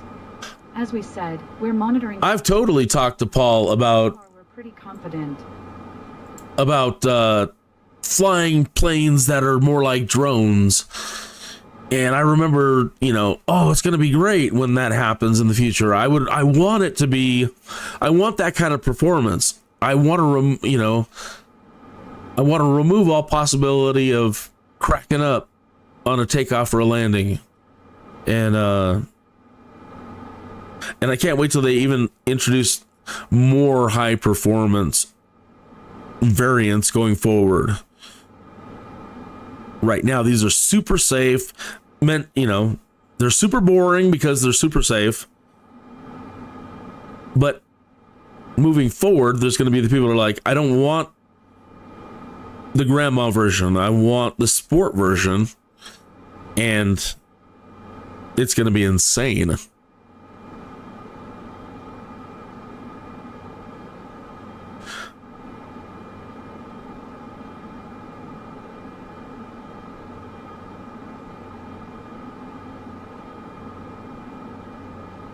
Good to see you.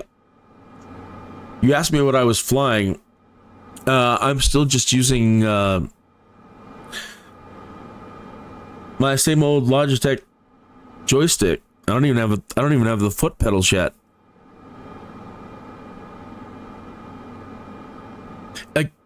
Again, I would like the foot pedals because I've got to figure that I got to train my feet to use the rudder, and I think it would be a far better experience than using a Sidewinder anyway. I mean, I could use the keyboard, but again, I'm not training my feet to work right, and so I do want that. As far as having any other controls, like the Boeing flight stick, and you've got the little things over here with all the proper levers and your propeller switches and your all those other hands-on devices, if I know how it works in here, I'm completely happy with that, and don't really feel the need to have all that extra desk stuff. The home cockpit, if money was not an issue, then it wouldn't matter at all, sure.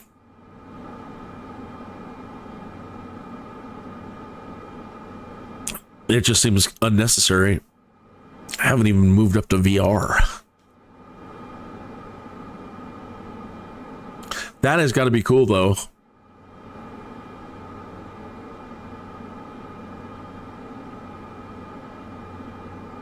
Kin India, Mike Sierra, 49er11, contact Denver Center on 132.5. Good day. All right, 132.5. Going to 132.5, Kin India, Mike, Sierra 49er11. Denver Center, Kin India, Mike, Sierra 49er11, 12,000 feet. Altimeter, tree 0.4, continue to Keurig as planned. 3034.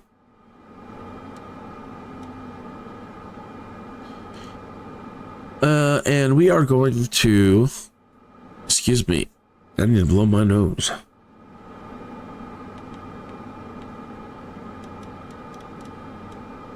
Seven V8. Let's see if there's a chart for that.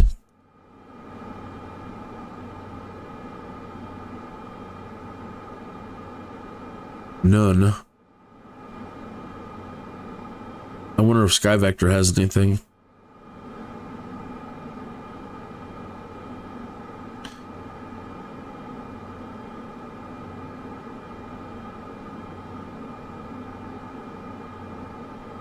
What, 7v8?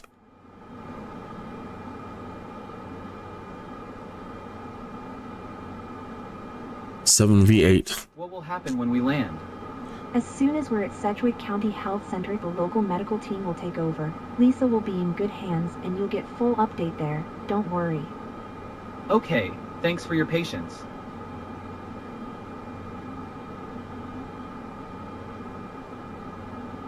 So yeah, no charts.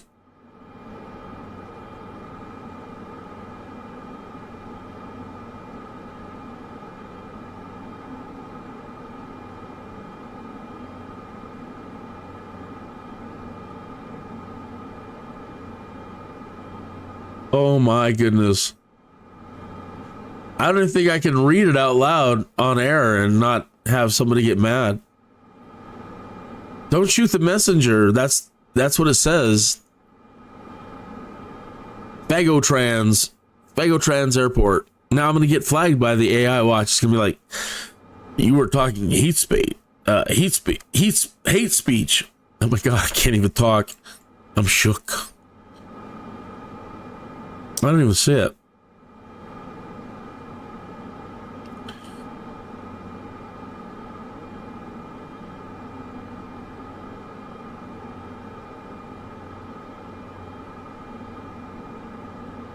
Yeah, that doesn't seem right. This is in Spain.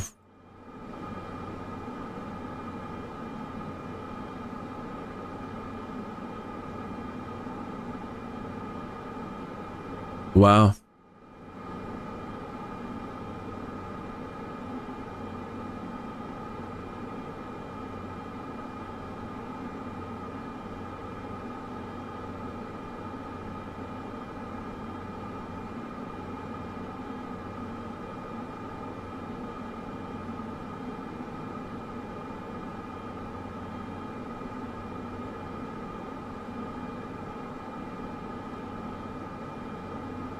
Hospital's just a few minutes out now, Lisa. Your room's already booked. Deluxe suite room service.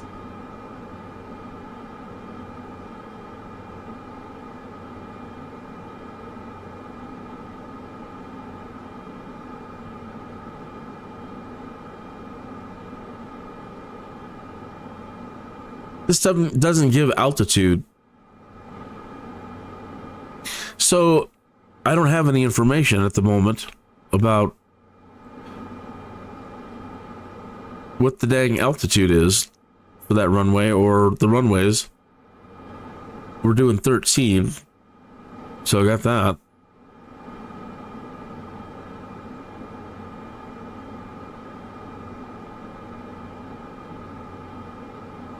Huh.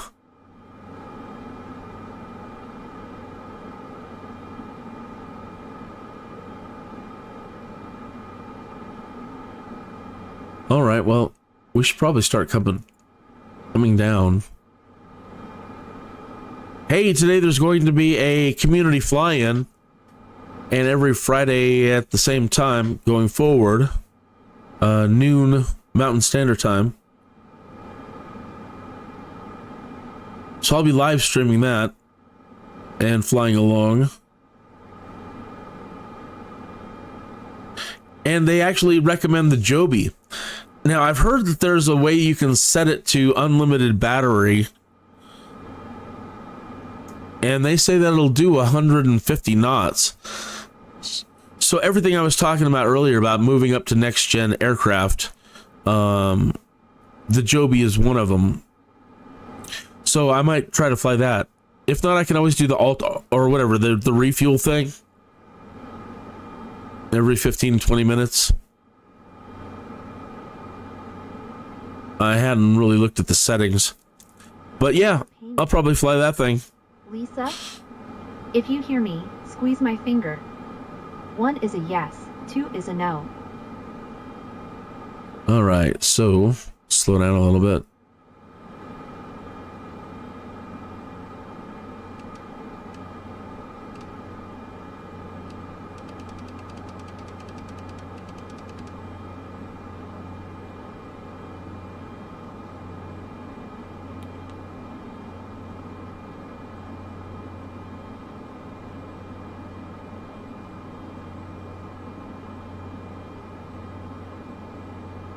Okay.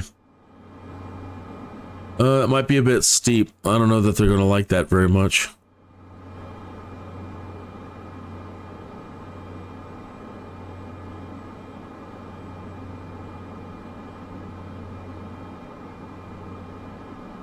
The bank limiter is on, though. Okay.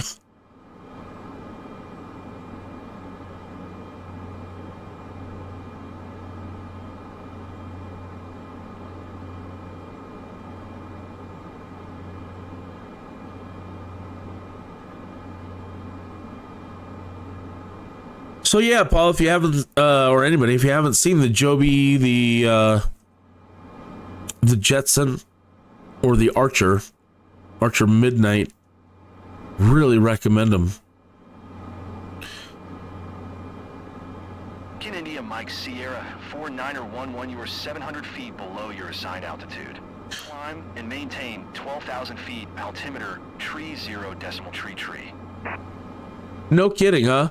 Normally there haven't been enforcing.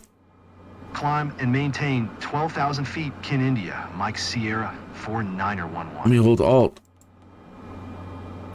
I wonder if I can request a flight level change. Yeah.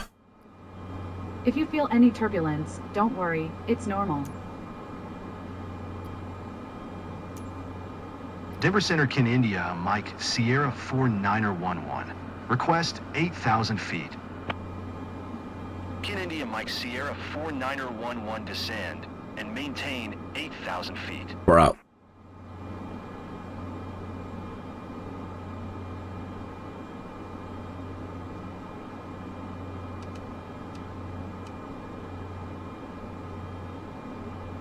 Excellent, excellent. Kin India Mike Sierra 4911, did you hear my last transmission? Descend and maintain 8,000 feet, Kin India. Oh, I got dinged. I didn't answer him fast enough.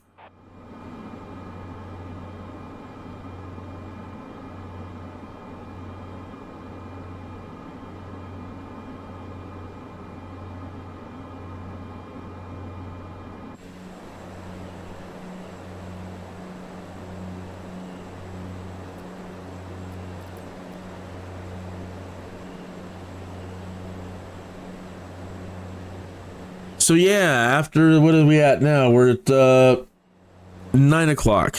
So 3 hours until the community fly-in. So after this, I will show you the Joby and the Archer and the Jetson, if you haven't seen them. And I need to look into them anyway, because I want to try to fly that Joby for... Well, I want to see if the Archer can get up to 150 knots too. I actually prefer the Archer, but you can fly whatever you want. I just want to be able to keep up with everybody. And again, I don't know why. Something I'm missing in the manual. I'm blowing the engines. Please update Lisa's medical file and send the update to the ground team. Or the engines, yeah, the engines keep breaking down.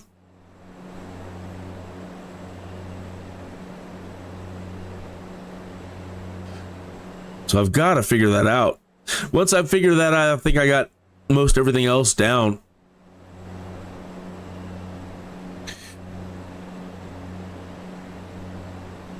I got to go in and configure it so it can do... I don't like the way it turns at the moment. I want to be able to do strafes instead of turns. And so I need to learn how to set that.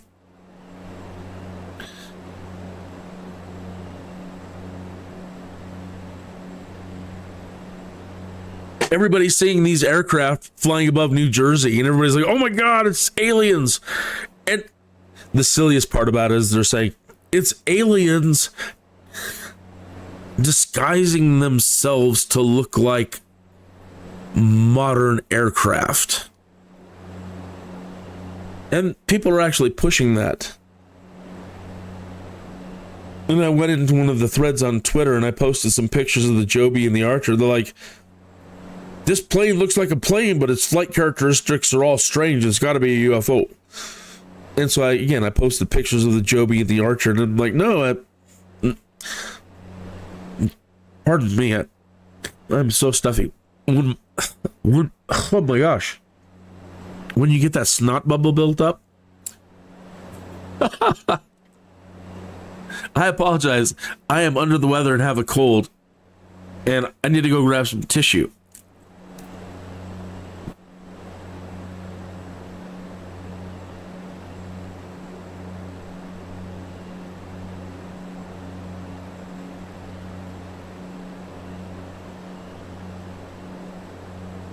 Do you ever get used to the adrenaline rush of this job? Hopefully, you learn to manage it with experience, and it's a part of the job you know.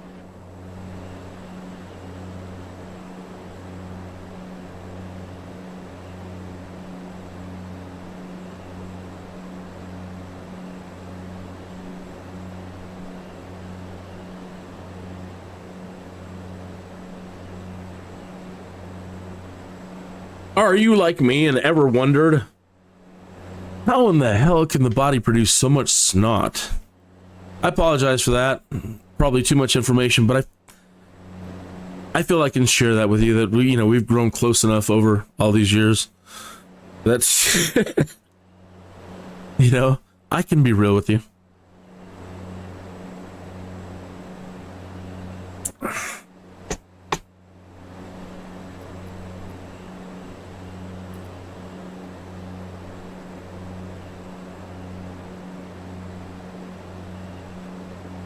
Oh, I thought I changed the title.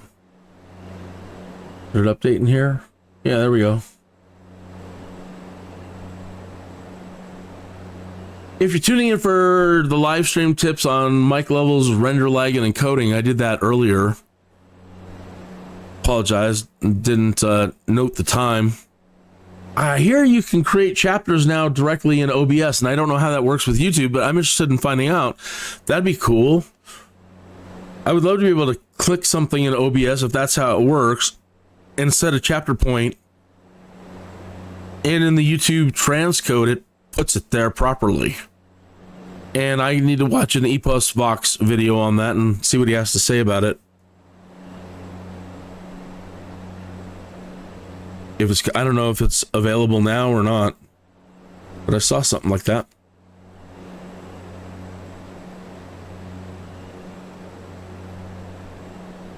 You'll see, Lisa. Sedgwick County Health Center has state-of-the-art equipment. Everything is planned for your arrival, and the medical crew will take good care of you.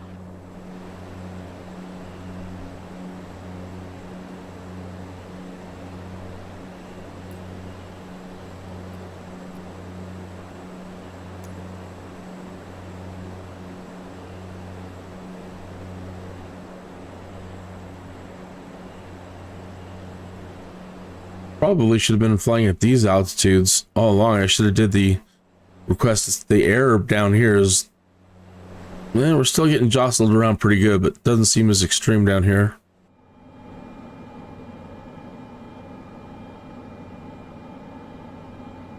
Yeah, it's not going from 8 to 20, 8 to 20. Yeah.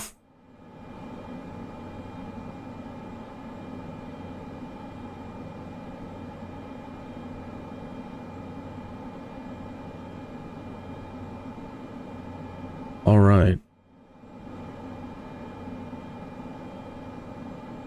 42 miles, 45 miles, 45.1 miles to Techme, and then 16 to Axley, and we're there.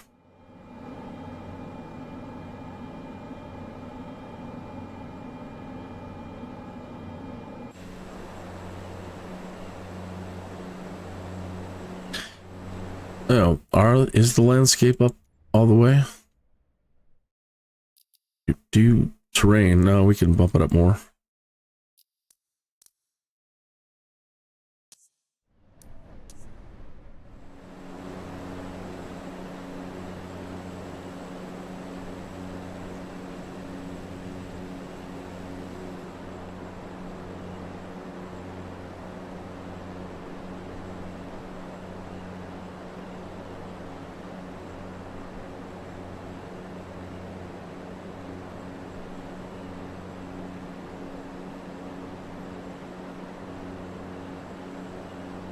If I read that correctly in the forums last night, people have been talking and discussing the level of detail. To bother you.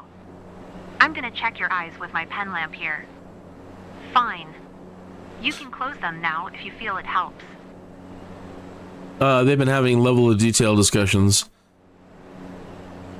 And one person says at the moment, all the ground level stuff,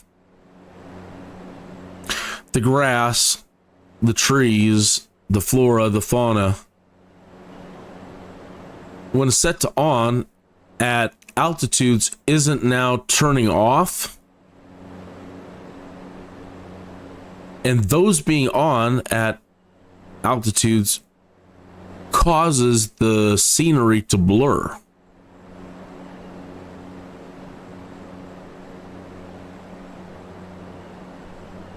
Something like that it's not active yet to turn itself off.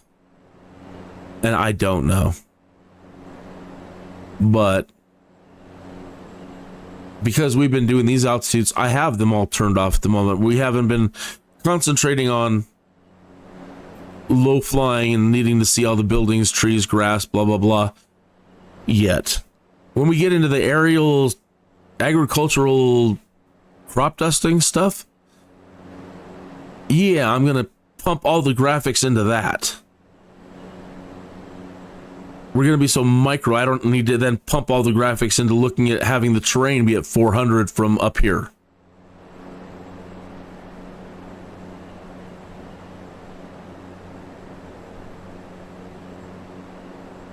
That's going to be fun.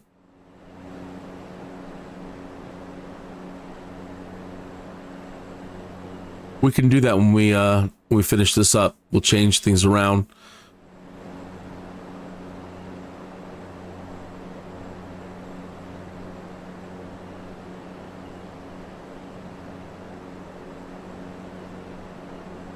Anything I can do to help, Doctor? Just having you here is a great thing, but thank you.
If you are thinking about career mode and you're like, my God, man, a lot of these flights, especially like the medical stuff, that's just entirely too long. I don't have that kind of time. You can speed up the sim. You still have that option at the moment. I don't know if they're going to take it out or not. But if you are on limited time, then speed it up. Be very careful. Make sure you're incredibly stable in the... How long have you been with this medical team, Dr. Darby? I've been part of this crew for about a few years now, and we've already worked with our pilot too, which is a great thing because we need to trust each other and good coordination. So like right when you get to your, into your cruise, make sure you get the plane all set up to where it's as smooth as possible, and then try incrementally speeding it up. Even though you are speeding it up, sometimes the aircraft will totally freak out, and even though it's stable, at the speed it's moving, it becomes unstable, and you can crack up pushing it too hard sometimes. But your chances of getting it rather speedy, if you're nice and stable, is much higher. So fly it the way you want to fly it. People are like, it's cheating. What are we competing for? It's not a competition.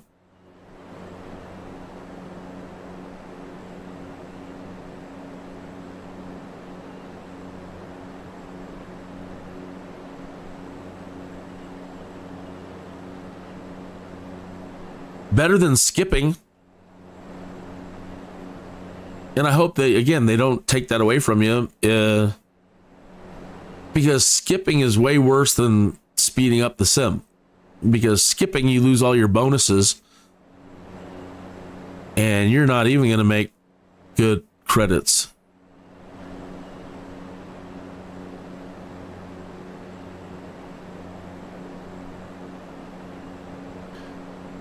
Lisa will get a full medical workup at the hospital, so don't worry, Andrew. Thanks. I'm just stressed out. Hey, thanks for the like. Thank you.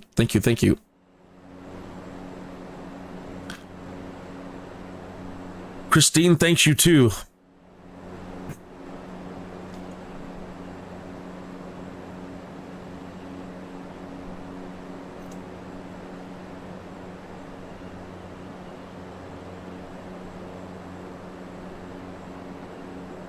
That looks like a giant power button down there.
Blood pressure okay. Heart rate normal.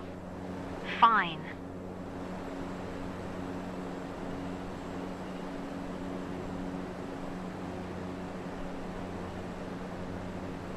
Uh-huh. All these boxes in the air. It's confused. Oh, there it goes. Just an artifact.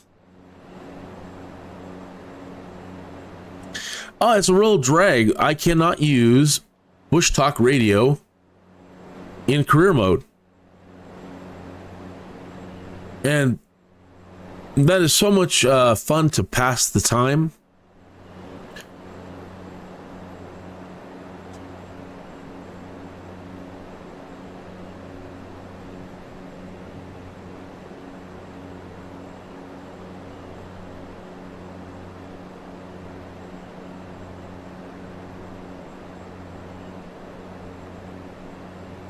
Yeah, so what's going on there?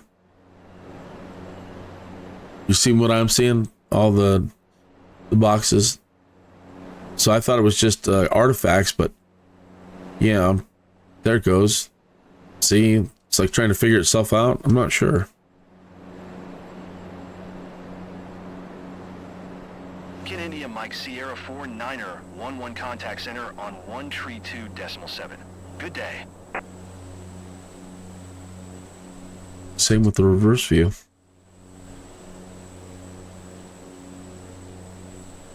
One tree 2.7 for Kin India, Mike Sierra 49er 11. Center Kin India Mike Sierra 49er 11, 8,000 feet. Kin India Mike Sierra 49er 11 center altimeter tree 0.30. Continue to tech me as planned. 3030. Stay strong, Lisa. I'm so proud of you.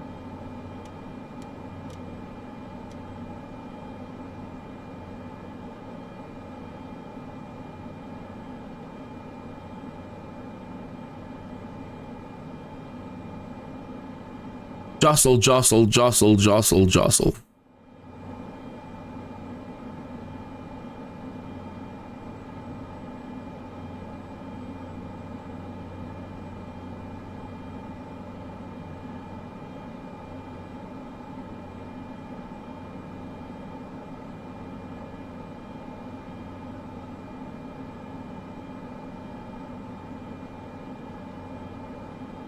Poor Lisa.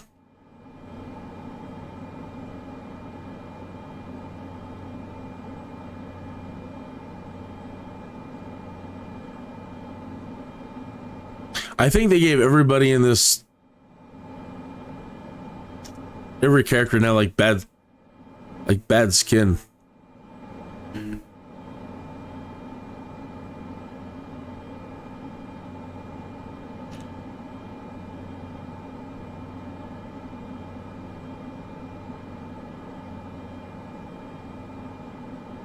That was the wrong way to say it. There are a lot of blemishes on the faces, on the faces of these characters that they've created.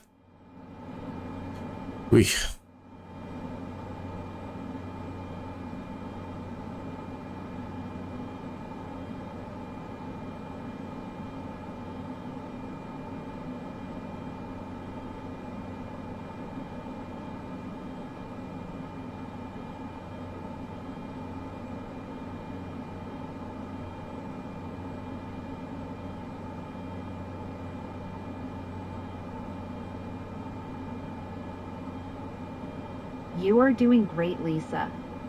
Hardcore. Yep, absolutely. This flight is totally sucked for Lisa.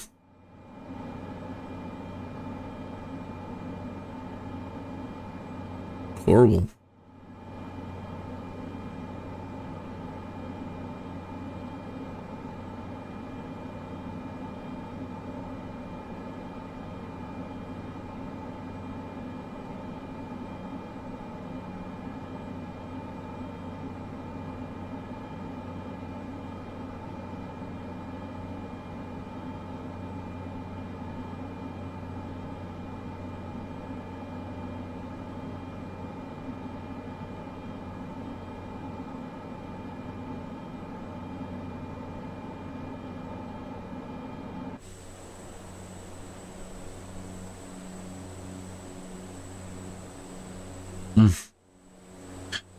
Poor Lisa.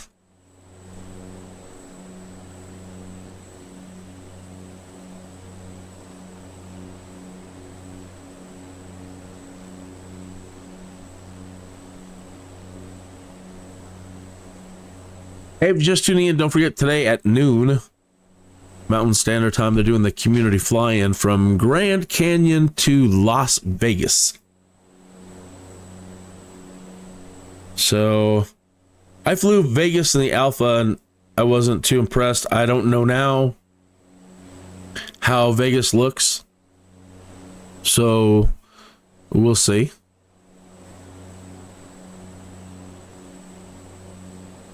I purchased a Las Vegas custom expansion thing for 2020,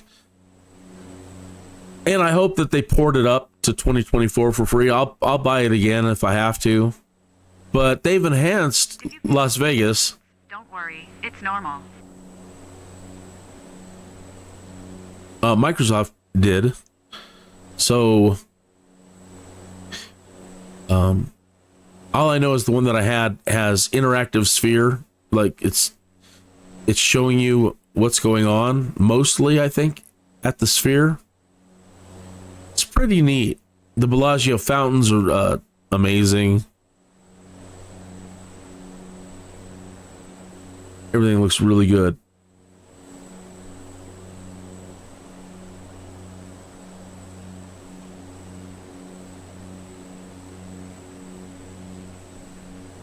Okay.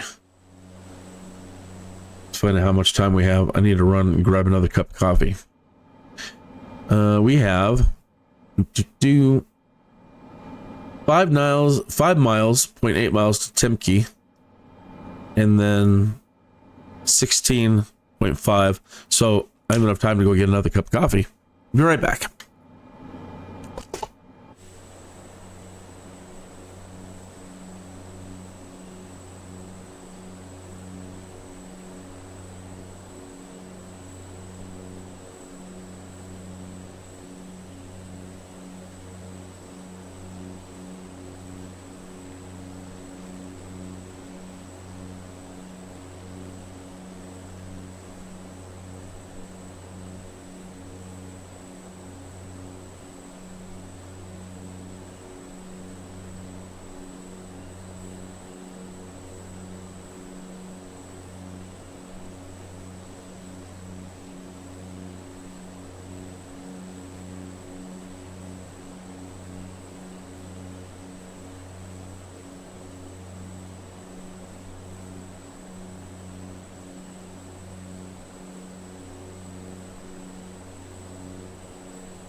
Natalie, please update Lisa's medical file and send the update to the ground team.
Okay.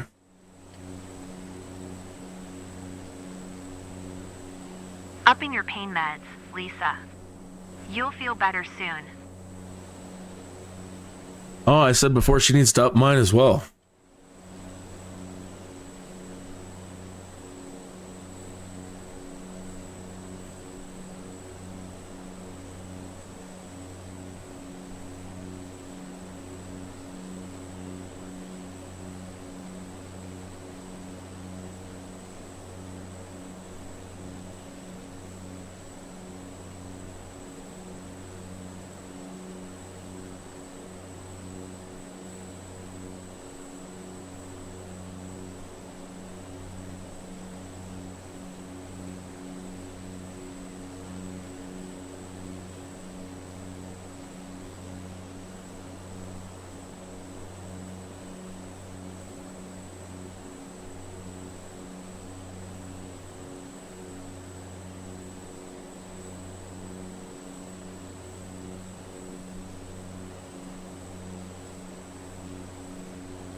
Hospital's just a few minutes out now, Lisa.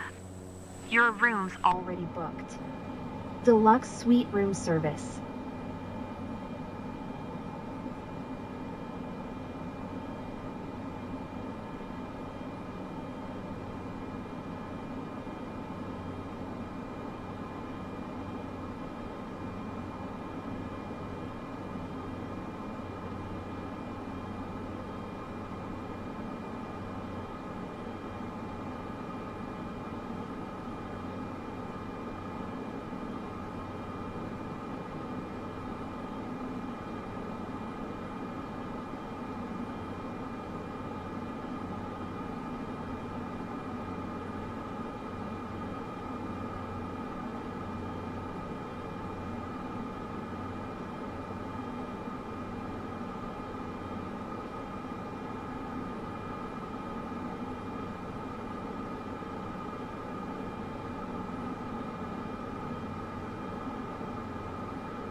Really cooking there. I forgot to pull back on the throttle.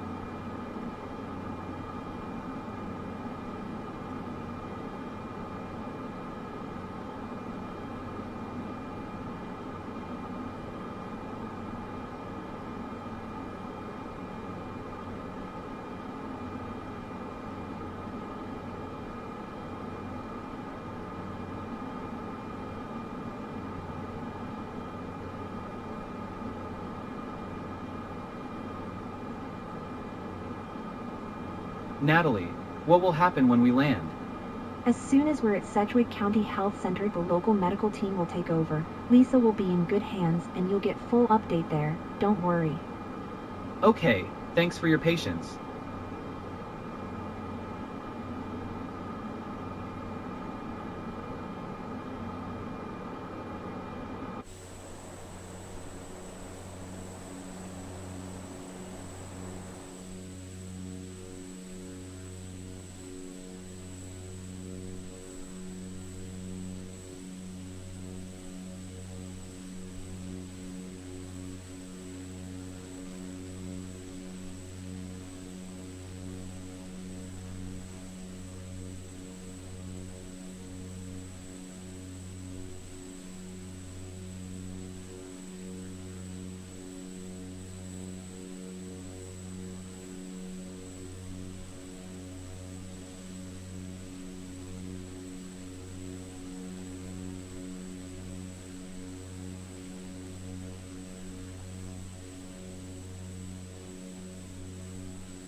Kin India Mike Sierra 49er11 contact Denver Center on 118.475.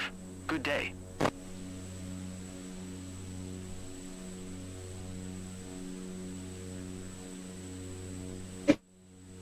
Sorry to bother you.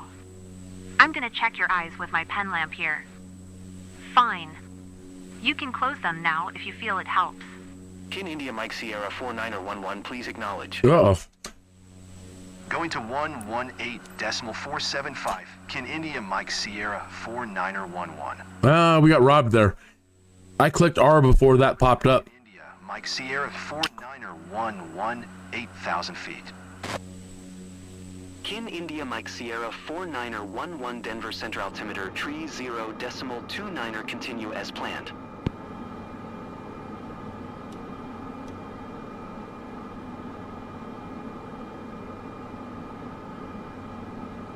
Oh, some nice lakes down there.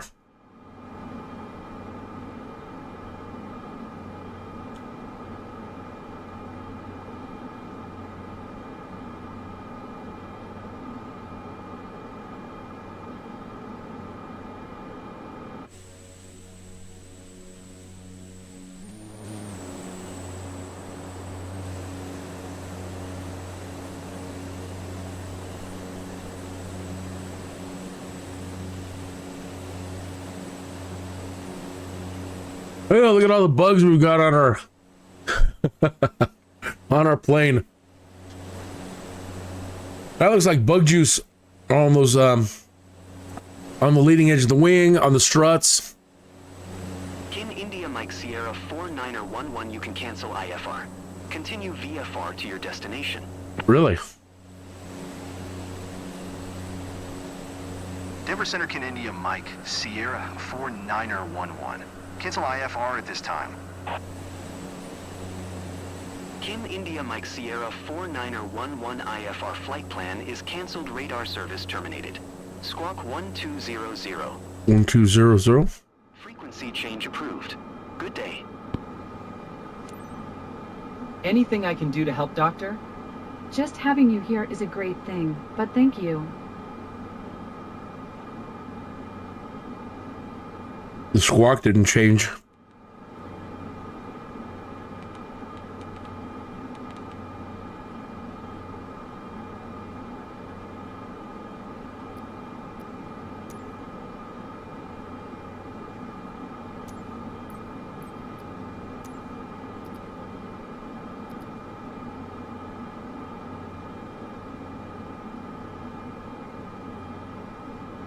He told us to change squawk to 1200, and then I didn't get a pop-up, an R to press to acknowledge it and set it.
Whoa.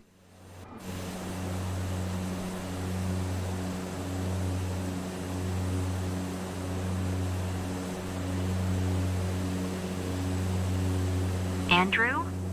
Any previous medical conditions for Lisa I should be aware of? I'm just checking to make sure the medical file is up to date. No, nothing I can remember. Good to know. It's already noted in the file. Thanks.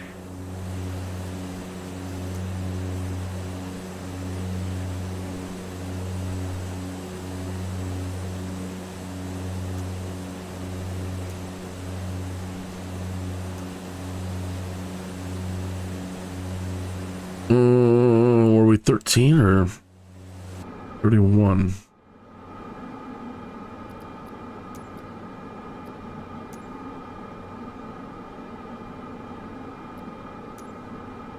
Seven Victor 8 traffic in India, Mike. Sierra 49er1 125 miles south, 8,000 feet inbound to land runway 13. That's right.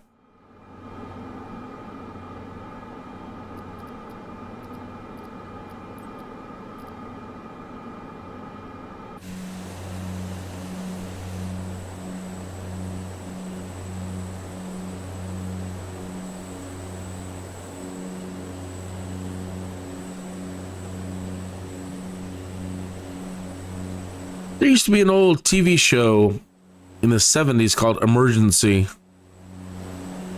starring Randolph Mantooth. Pretty sure he was in that.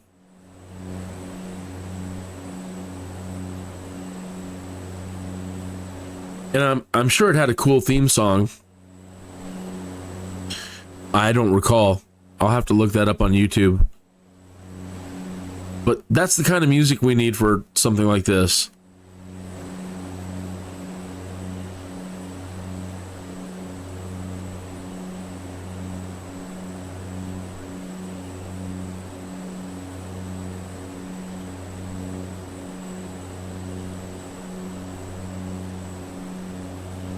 Stay strong, Lisa. I'm so proud of you.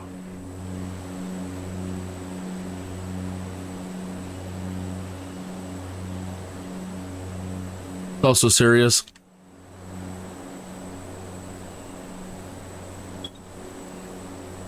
One moment, call is coming in. Oh, dup.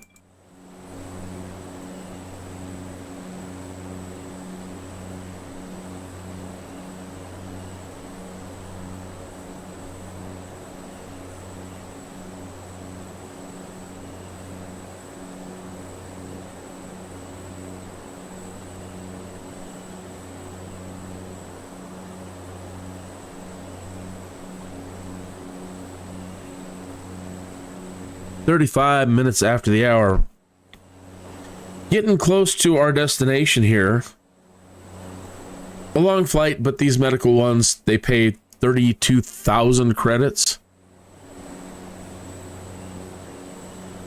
So we got nothing but time while we're waiting for the community fly-in anyway, so. What else are we gonna do?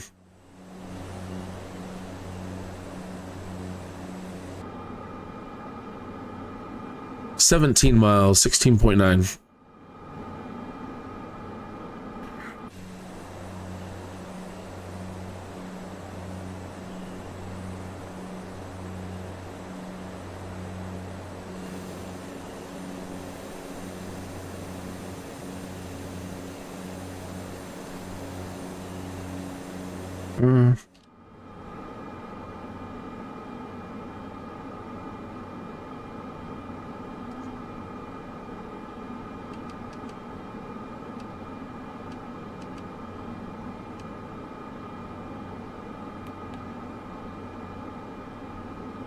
You'll see, Lisa. Sedgwick County Health Center has state-of-the-art equipment. Everything is planned for your arrival, and the medical crew will take good care of you.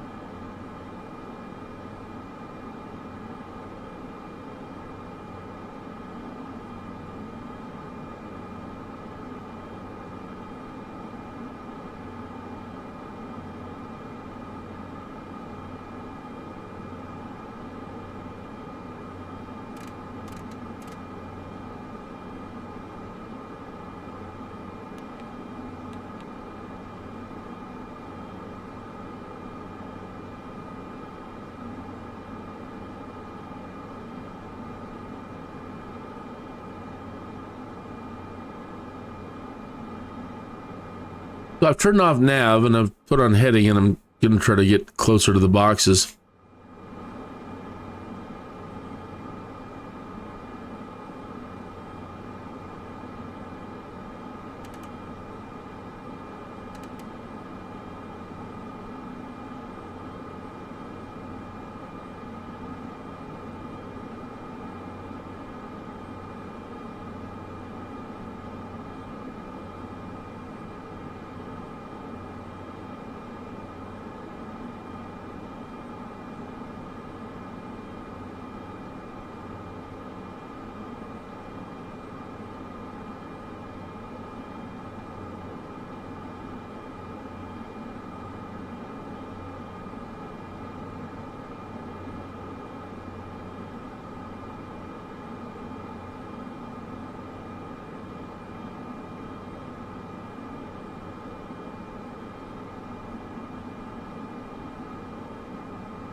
Blood pressure okay. Heart rate normal. Fine.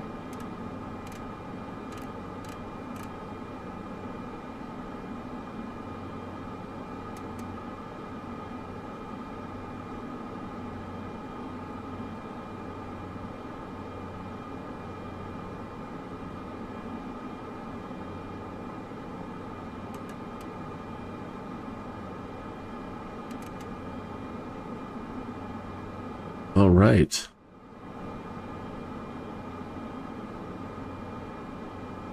Ugh.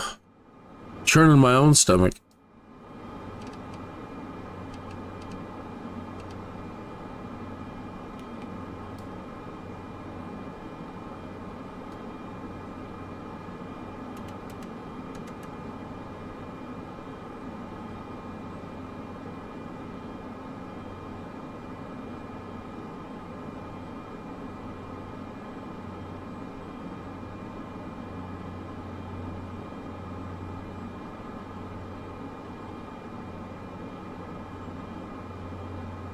Beginning our descent, Lisa.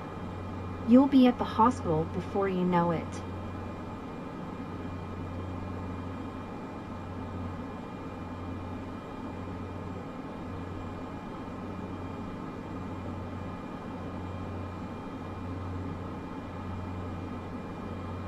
So we're back at my home turf. Welcome back to Colorado. My landing lights are turned off. Okay.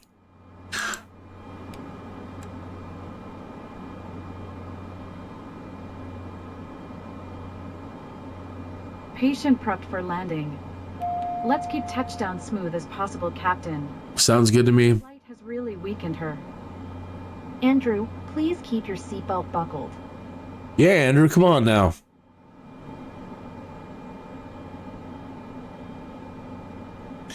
So autopilot's off. Take it from here.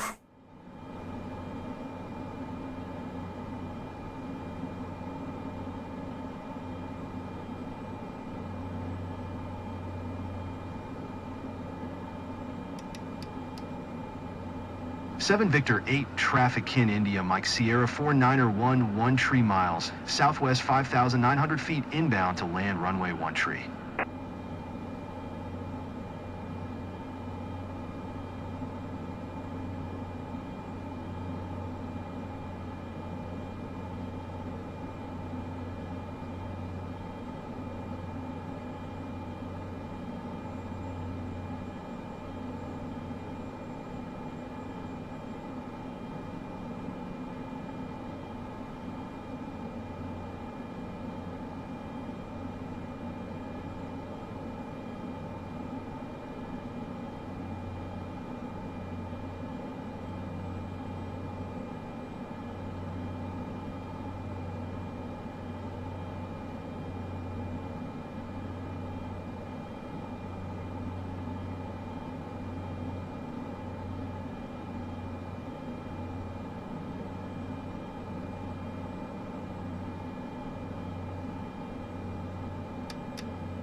Do.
Sorry about that, Lisa. I don't mean to be bouncing you around. It's a combination of the weather and me.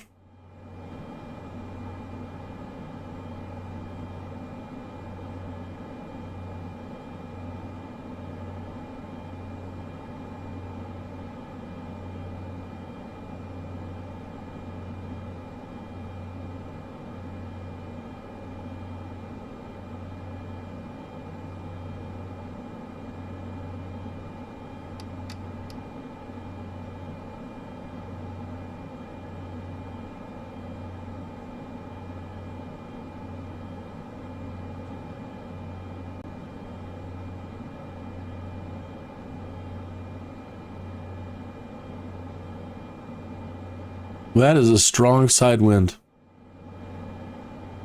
Wow.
Uh-oh, up a little high.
Seven Victor 8 traffic in India, Mike Sierra 49er11 is on final runway, 1 tree to land.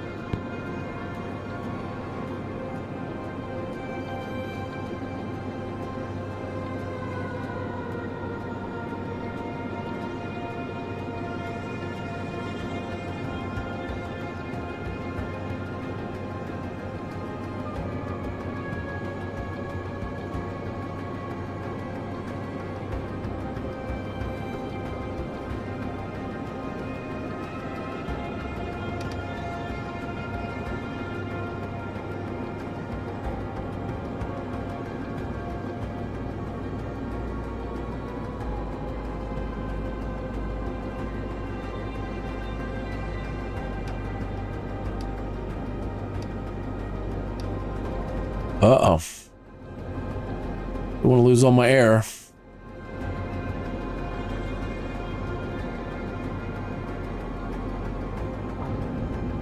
Uh-oh. Uh-oh, uh-oh. Uh-oh. Oh my. Wow. That crosswind ended up being a bit too much for me. Holy moly. I'll be right by your side, Lisa. Oh. Oh, that's a drag. Trying to do everything the best you can up and then botch the landing like that. And I was so confident it was going to be a really nice, easy landing. We looked good. We were lined up pretty much right on that center line. And then lost control there at the end.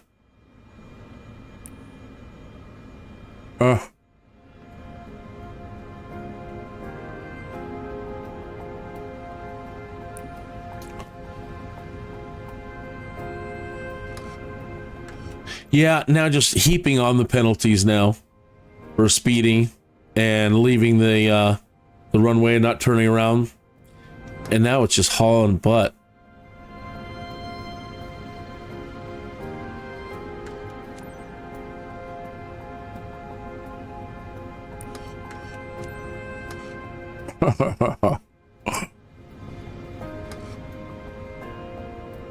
Well, that's typical. It starts fine and ends badly.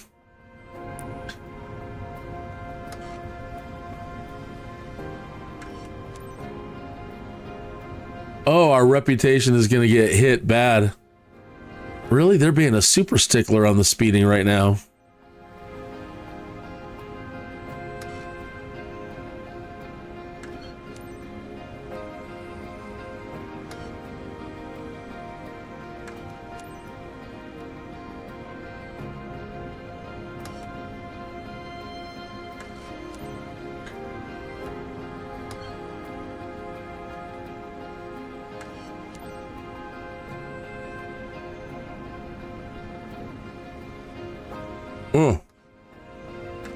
Well, so much for keeping a super reputation. We're going to lose all of that. Our patient got treatment on time, thanks to Excuse me.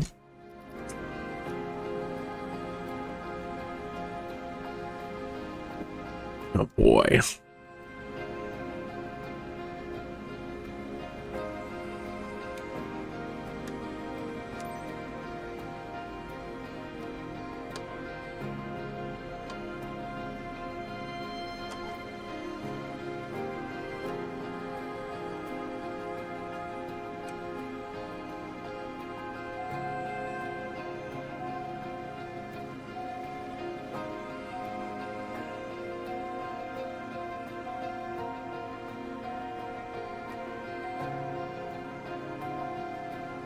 Sometimes it bugs out at the end and it doesn't want to fully shut down. Dude, you're gonna get Ginsu. Get away from that propeller.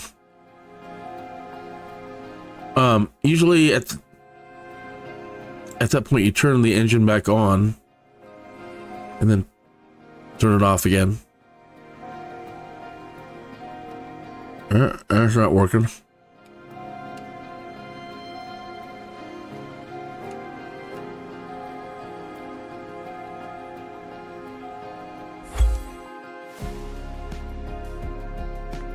Turn on the engine, I guess.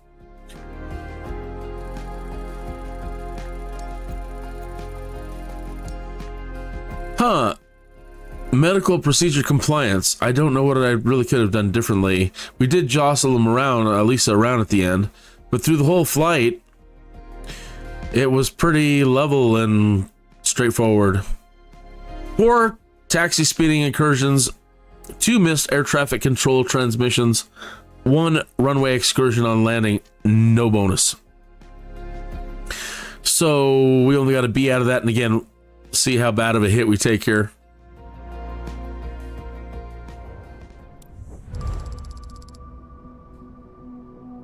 Well, we made good money, but kapow, kapow, all the way back to the mid B's.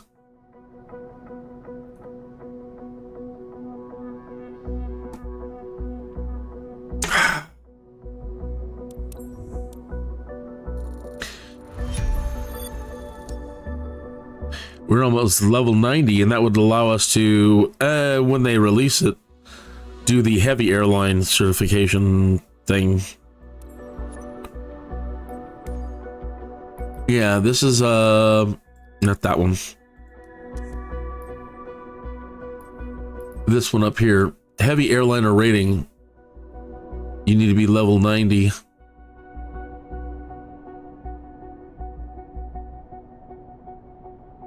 All right. right, so we're at 366,450 credits.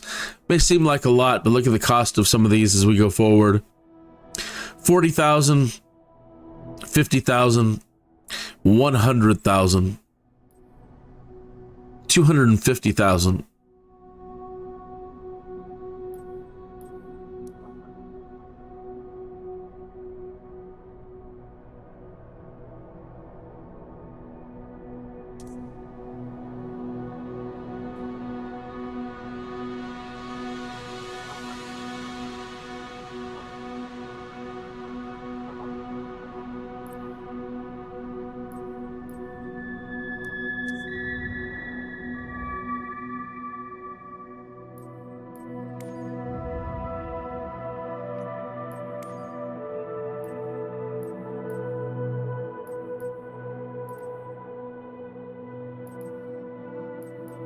Looking for the Joby.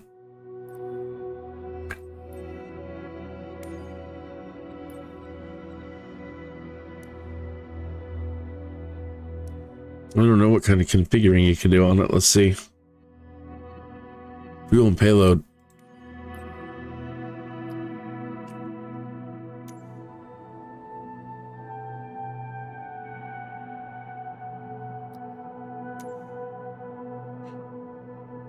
Aircraft mass, passengers and cargo, fuel.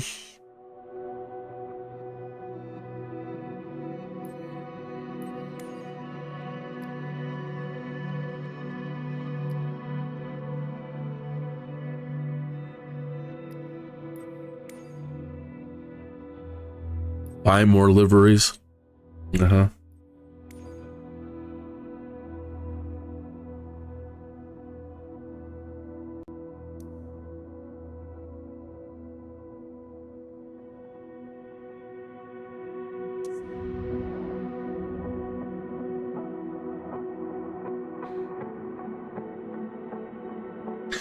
They're saying it'll do 170 knots. Wow.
Take it easy.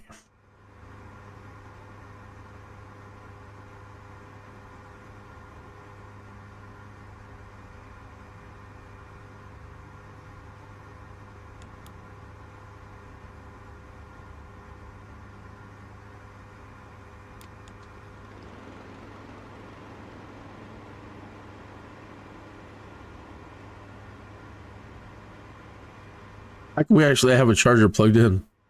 But we don't.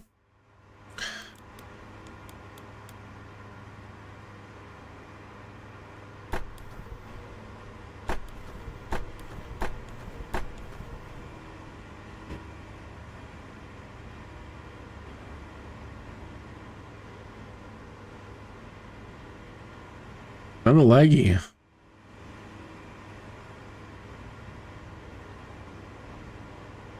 Oh, we are plugged in. We have a really long extension cord.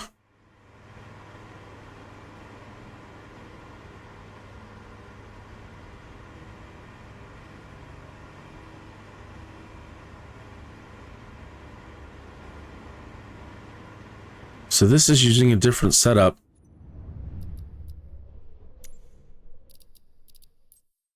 Some of my controls aren't working. Okay, the Joby specific S4 controls.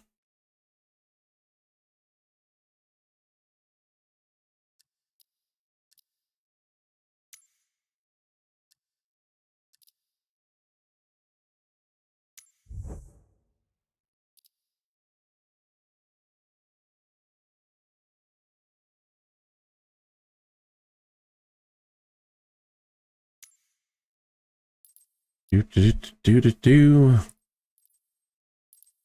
do we have here?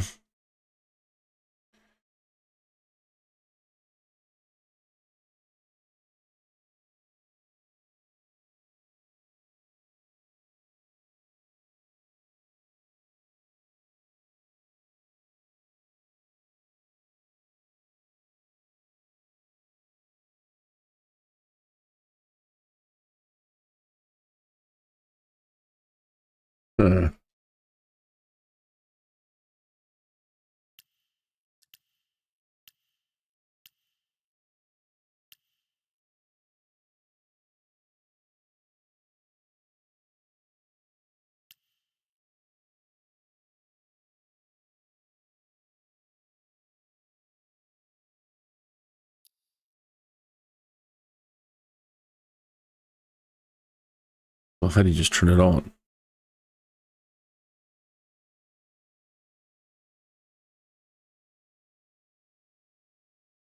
Insert.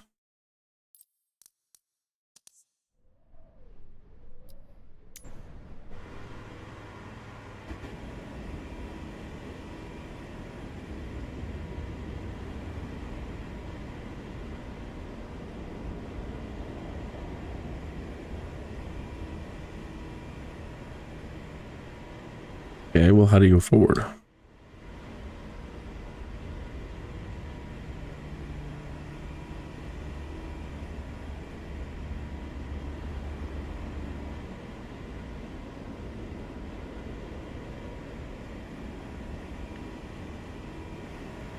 Aha.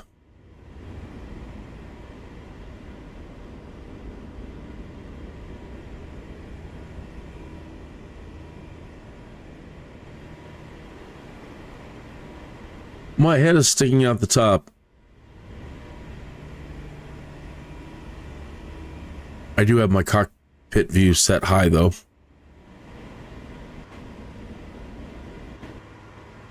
Okay.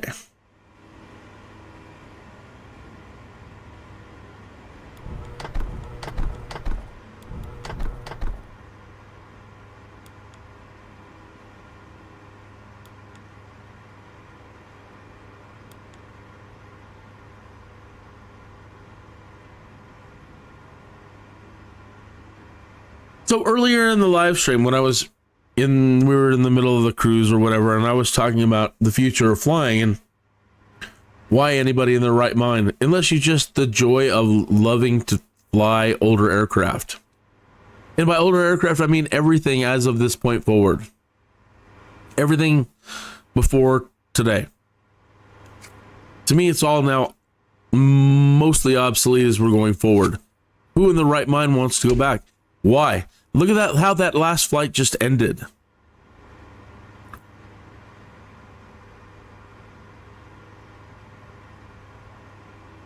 Yes, I would love to be a better pilot. I would have loved to have stuck that landing and aced it. But there was a strong percentage twice during that landing where I could have killed everybody on board, including myself. I don't care about me. That's why I mean certain pilots are just, they're a different breed of human, that they can do it and get everybody safely back down to the ground and not kill everybody.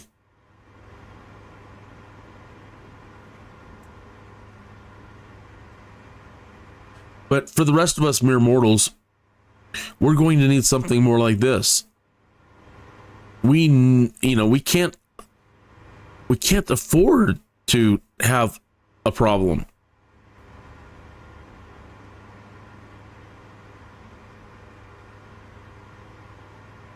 Oh, what now?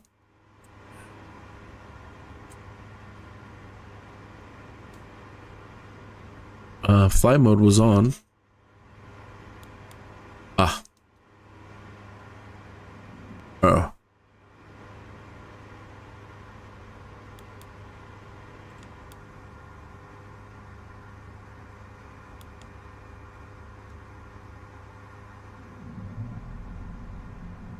Right? Why in the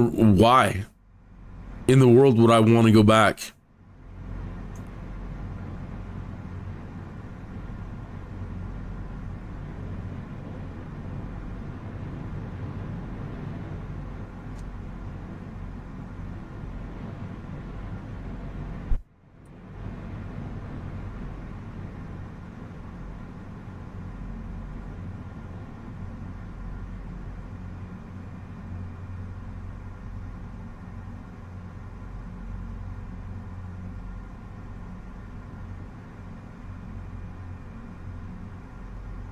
Why in the world would anybody want to go back now?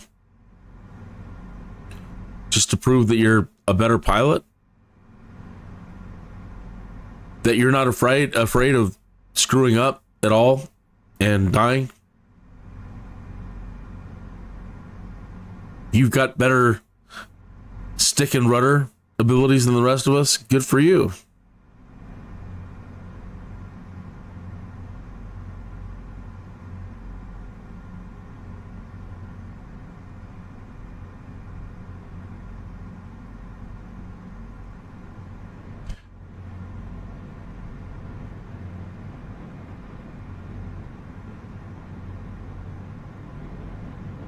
That doesn't concern me at all. It doesn't matter to me at all. What matters is I don't die and I don't take anybody with me.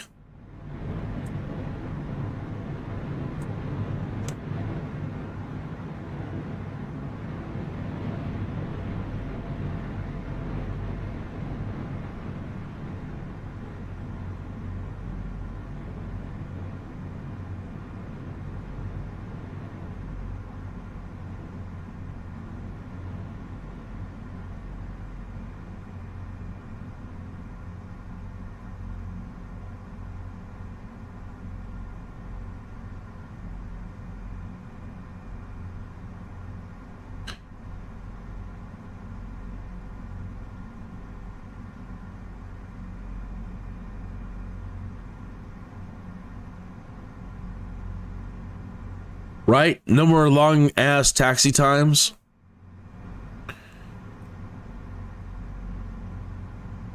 No more penalties for speeding on taxi. What are you in Oh, you flew up in the air too fast.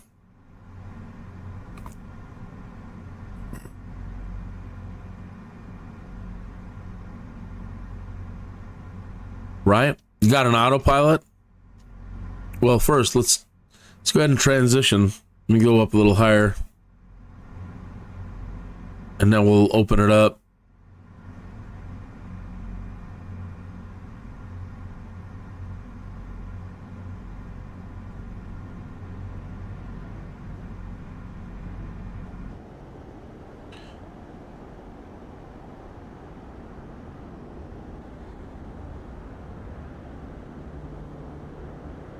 Yeah, I'm not controlling anything.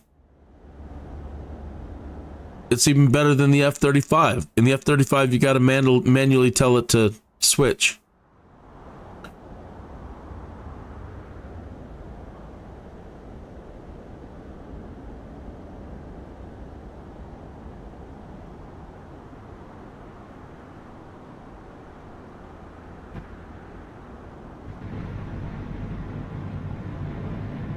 So, there's 130 knots. There's 140.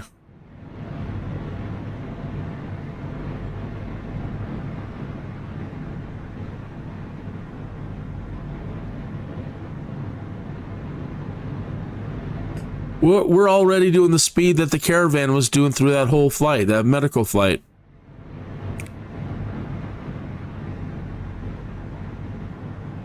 Okay, and now we've got autopilot too.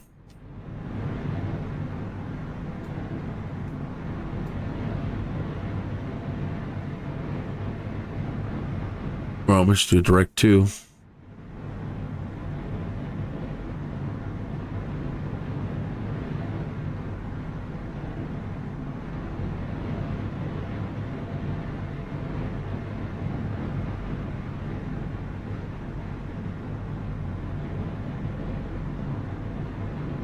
I say, or this one doesn't have it. Oh, it must. It's got flight plan. Maybe it doesn't. Maybe I'm thinking maybe the Archer does. There is a way to make this thing do it, though, I believe.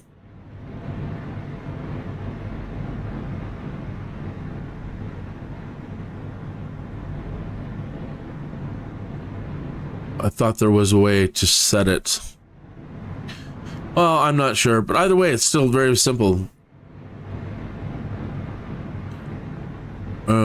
How would choose a CDI? Okay, course 16. Activate.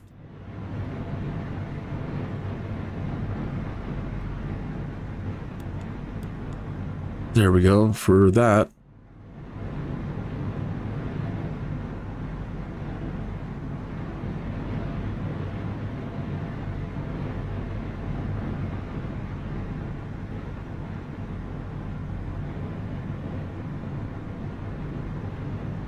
Whoa. Okay. You can still make mistakes. Careful.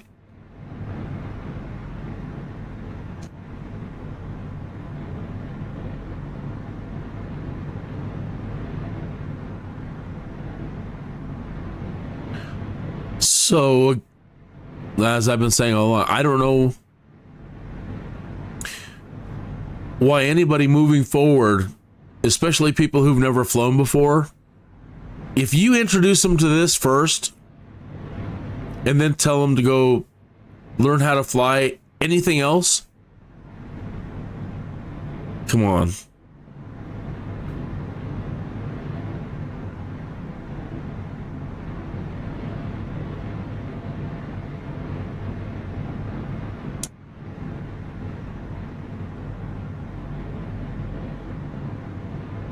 Now, going back to the Archer, I don't know what the difference is or what needs to be done to stop the engines from blowing.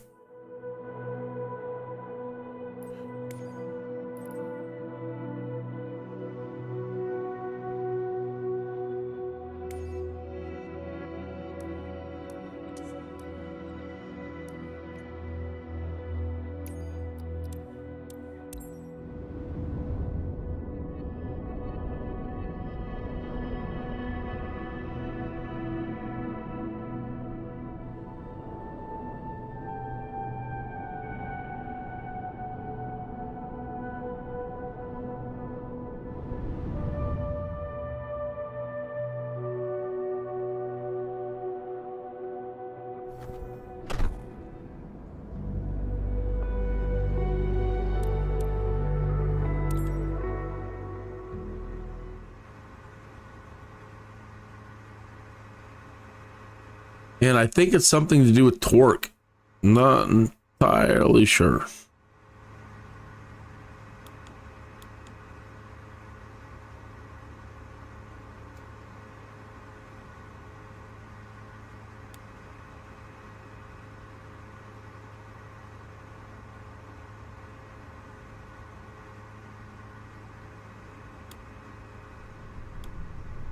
Now this one can take off like an aircraft, or you can do vertical takeoff and landing. But there's some settings I'm pretty sure I might be missing somewhere.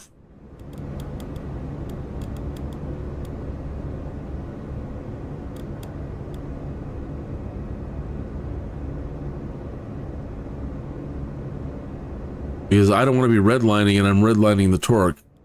See, engine malfunction.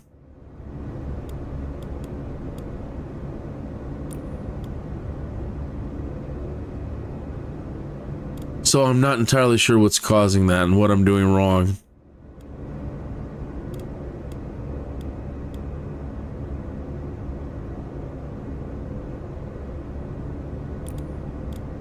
But to speed up, it's really at the moment. I just kind of I'm rocking my joystick. What do you call that? The slider, or your throttle slider on your joystick. I'm rocking it back and forth from full to half to full to half, and normally that allows you to. Well, I need to probably be transitioned first. That's supposed to allow me to speed up. At least that's the way it was working the other day.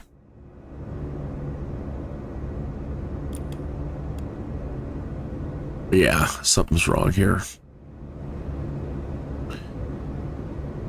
Temperature limits are high. Battery power is low.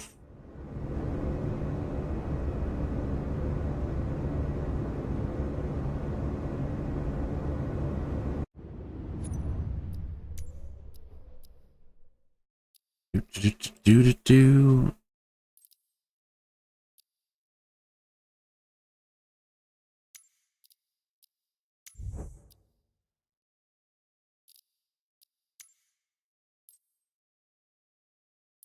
Huh.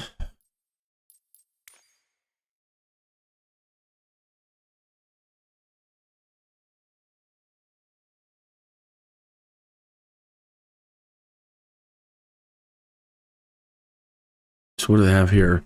Toggle master battery, Control Z.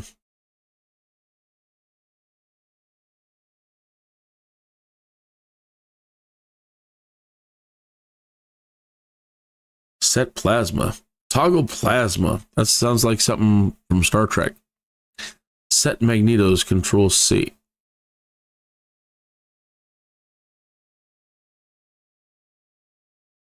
It's not high in hydraulics.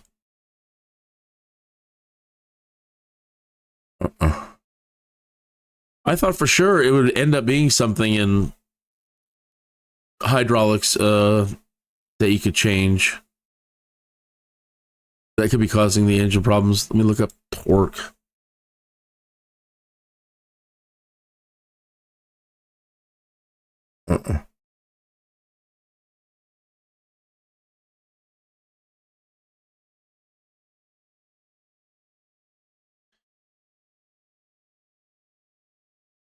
Rotor governor.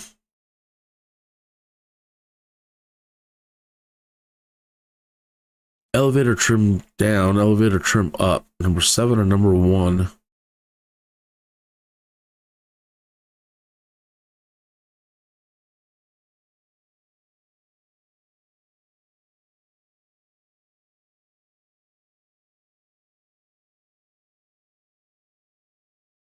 Control P. Oh, I wish we had that option. Maybe we do some more, but like show everything.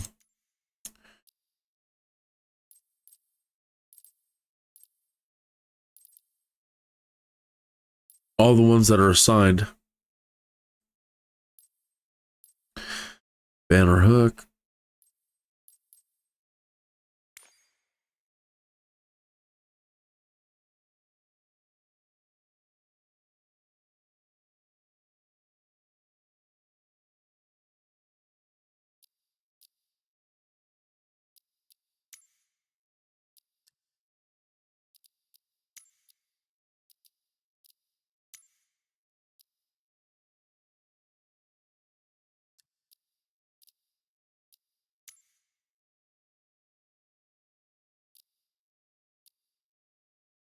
Well, gads, how do you get back to the main menu?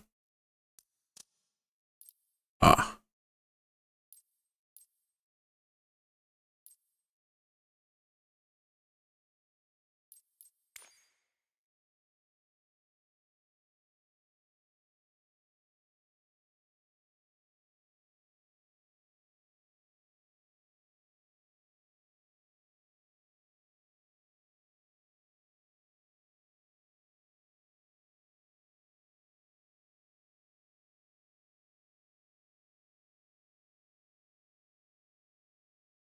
Huh. It's saying that if that is the throttle.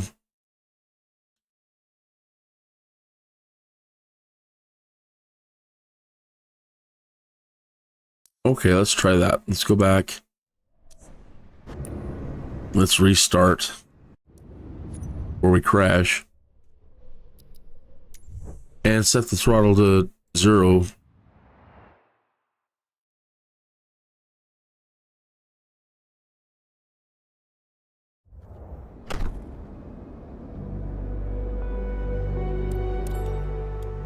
Okay, leaving throttle at 0. Turn into fly mode.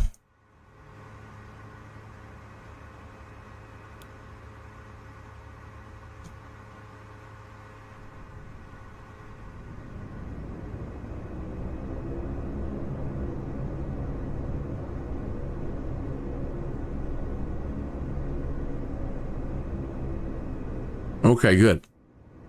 Yeah, sort of. Still doesn't like hanging here. Okay, so... No, because that's the throttle. No, engine malfunction.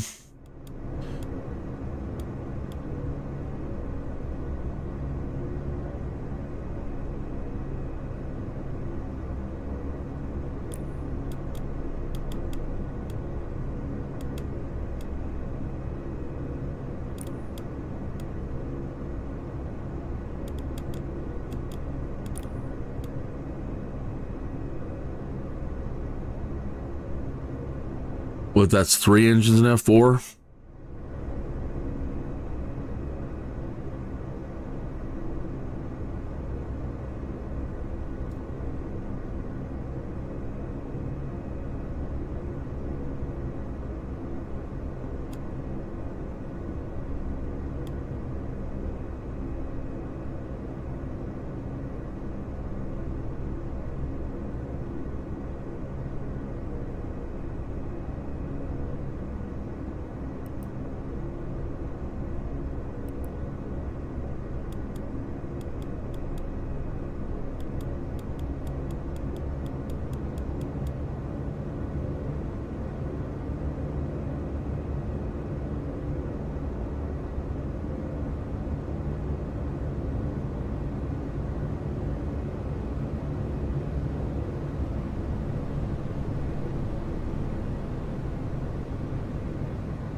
So it's like it doesn't want to hover. You know, it's not, I mean, it'll hover, but man, just doing that little hover was killing the engines. But now that we're in forward flight, you see the torque is in the green.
Recharge, refuel.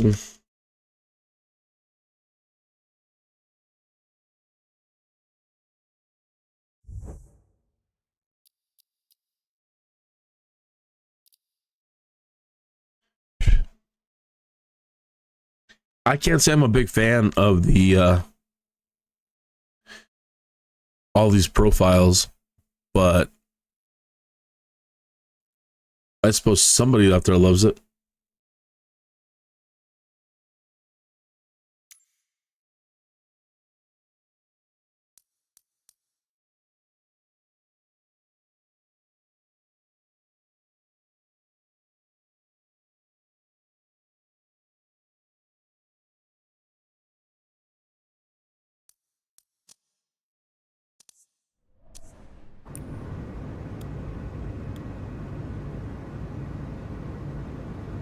Okay. Let's see if it's a power thing. But you'd think it wouldn't be. I wouldn't think it would be a power, like an energy thing, being able to hover, but I could be wrong. Trying to hover with too little battery? I don't know.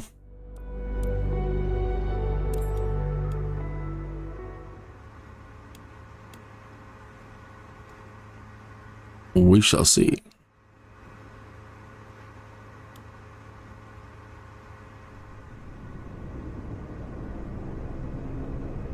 It doesn't matter if I'm a foot off the ground or 20 feet off the ground. It pushes it right to the red on a lift. On a hover, let's see how long till an engine fails.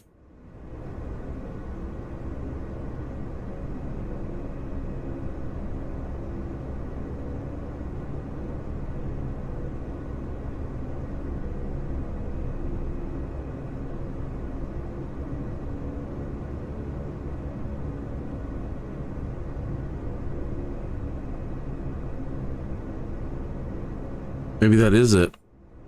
That's the problem.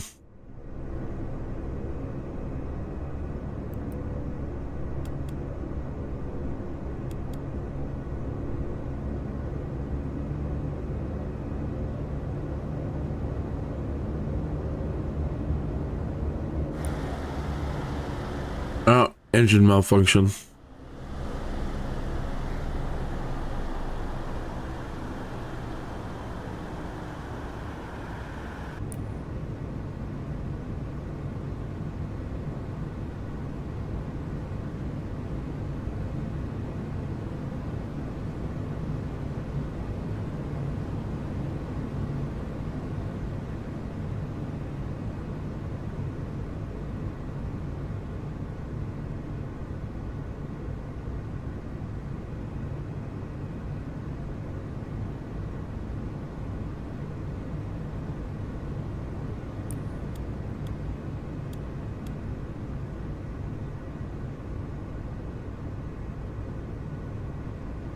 Huh.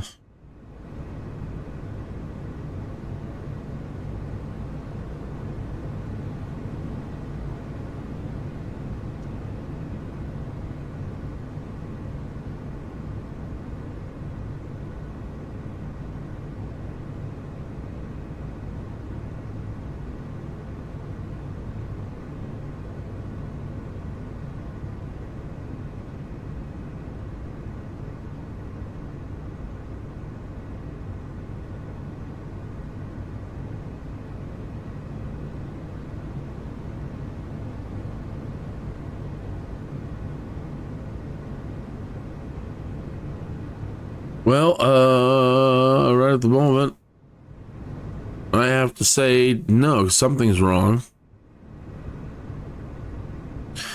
I want to give it high marks.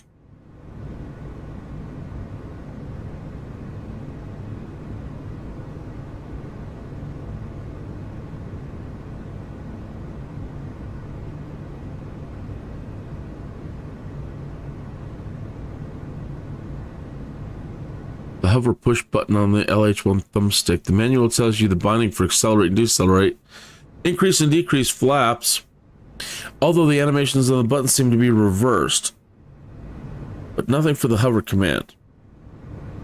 I found bindable auto hover commands on, off, set, and toggle, but they don't seem to work with this. My VKB joystick doesn't get any automatic bindings, so I'm forced to root around and find and bind things myself. The twin stick nature of this is weird. The left stick didn't seem to like my throttle inputs and was flicking left and right until I found an option to disable LHI assist on the PFD. Then I could actually use it.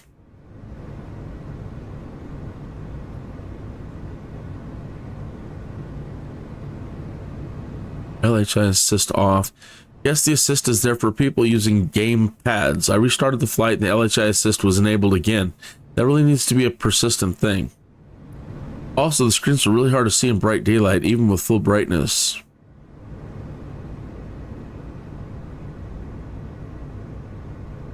The key binding system does not allow to duplicate existing bindings across aircraft categories.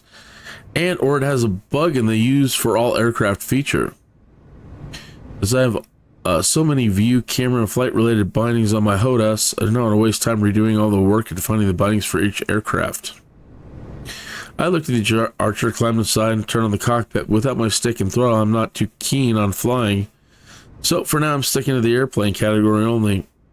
Yeah, and whatever they need to do, they should have made sure that when you loaded up and came in here that everything worked and worked fine for anybody just stepping into it.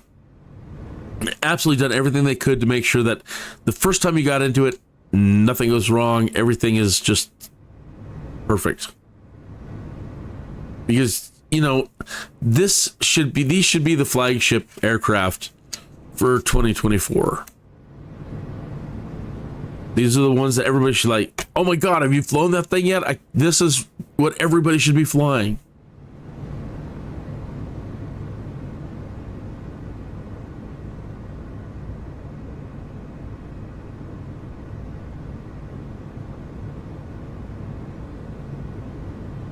I can't get the bindings to work with my X56 HOTAS.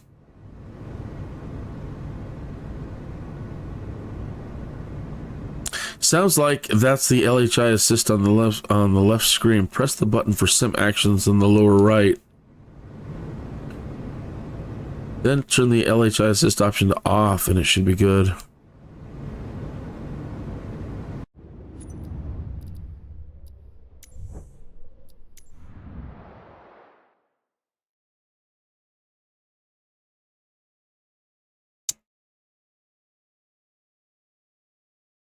We'll see what we get.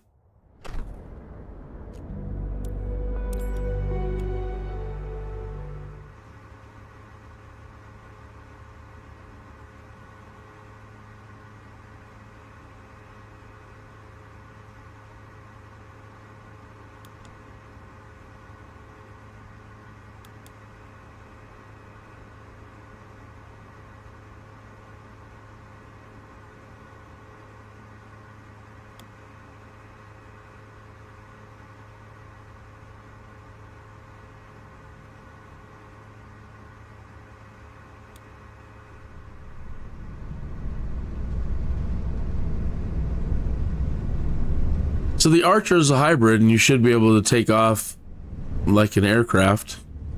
That's definitely keeping us out of the red torque problem at the moment. No, there we are again.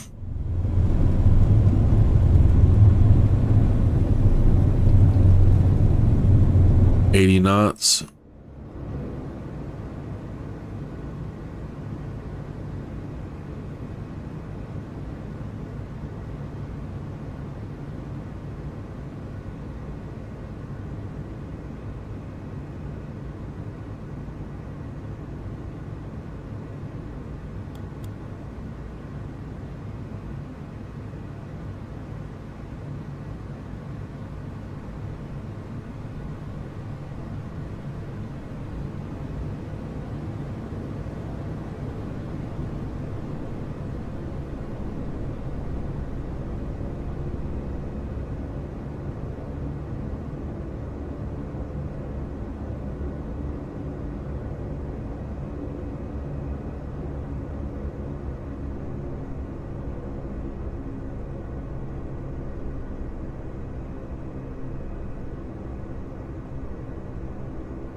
Okay.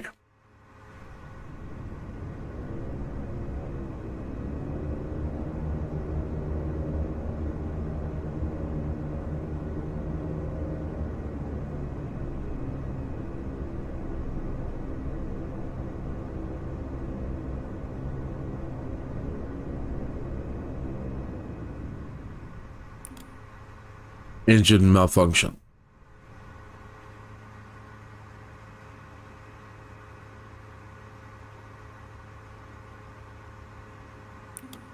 Engine malfunction. Just sitting there.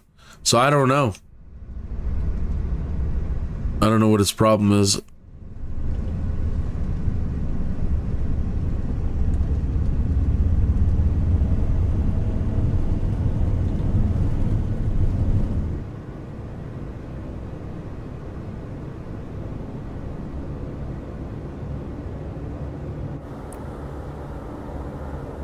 Engine malfunction.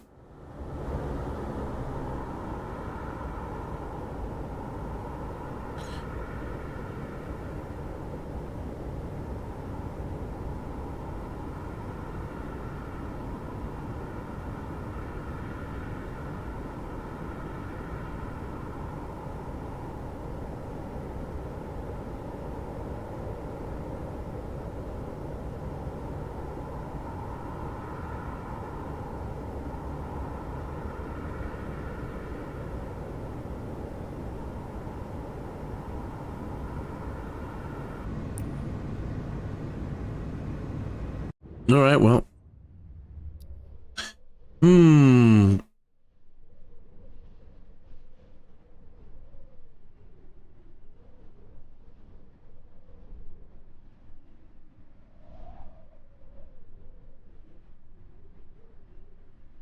It's the increase and decrease flap commands for the LHI acceleration deceleration button. Don't know how to bind the toggle, however, it's for bindings. It's the increase and decrease flap commands.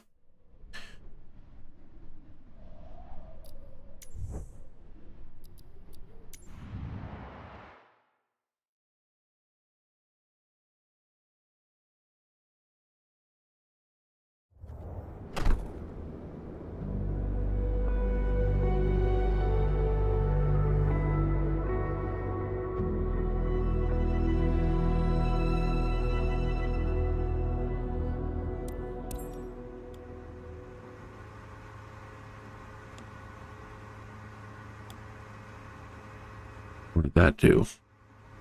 TPS system test in progress. VTOL not available. Landing lights on. VTOL not available.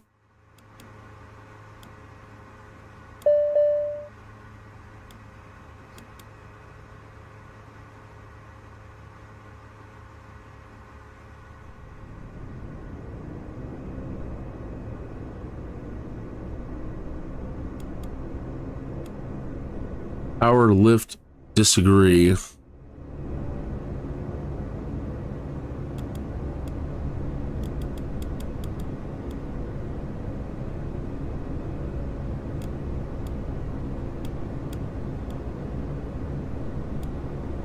Landing lights on.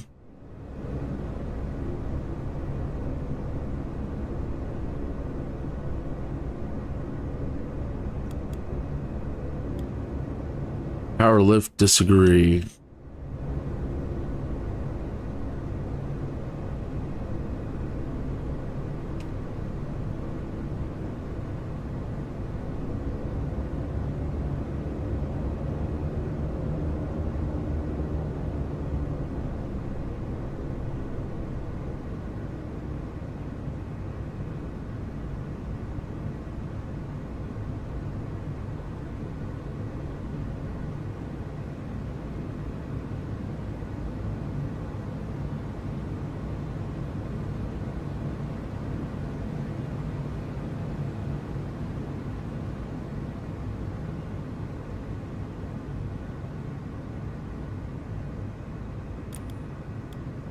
Engine malfunction.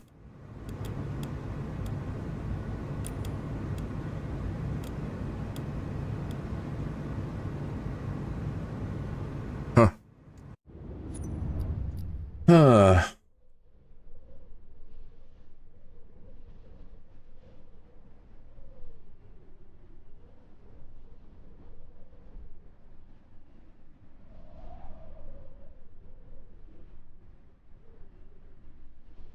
An inside look at the Archer's eVTOL, Archer Midnight Electric Air Taxi.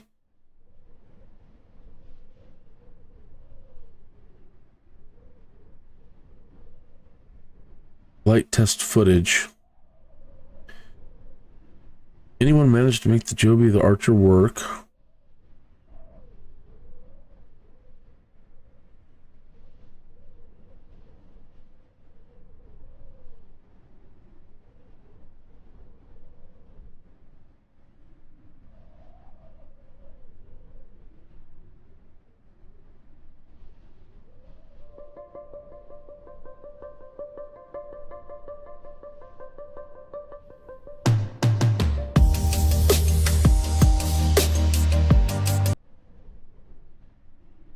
So that's the real one. That's the real world, this thing operating. Isn't she a beautiful thing? I don't know. Some folks might look at that and say, that's just ugly.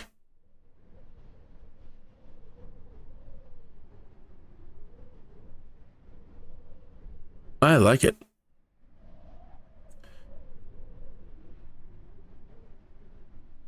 But they're not showing us anything about how to use the thing.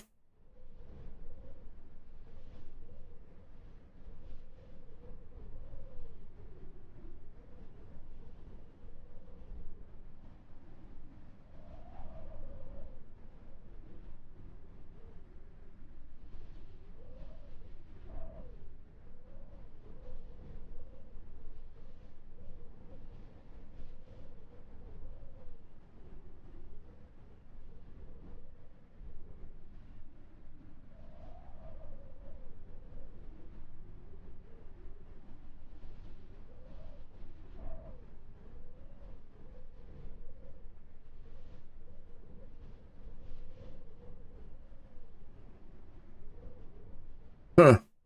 So again, nobody's put out a video either for Microsoft showing, and the people that made this, again, the people that made the Archer Midnight, you're doing yourself such a disservice by not having a video out there on YouTube right now at launch, showing people how to set this up properly in the simulator and how to avoid this engine malfunction. And if it's a bug, the engine malfunction is a bug, then wait, come on. Really? You're not helping yourself. You're not helping us.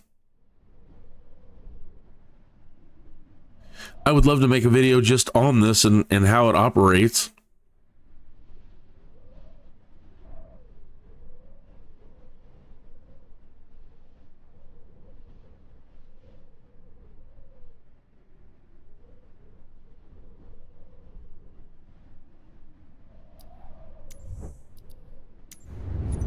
So I guess I'm going to have to stick with the Joby right now.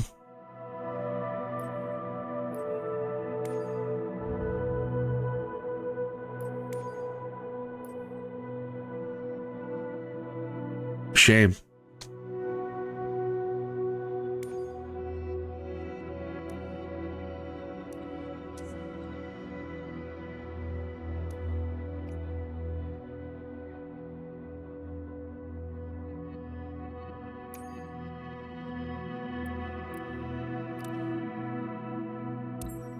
We will be able to do things on the flight around the Grand Canyon that other people just can't.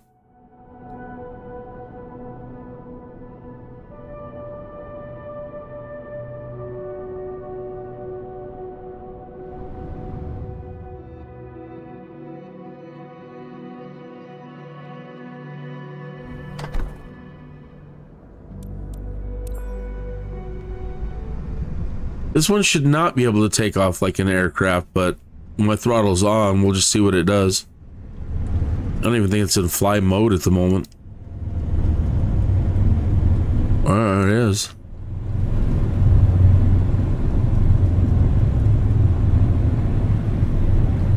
There's 80 knots. Wow.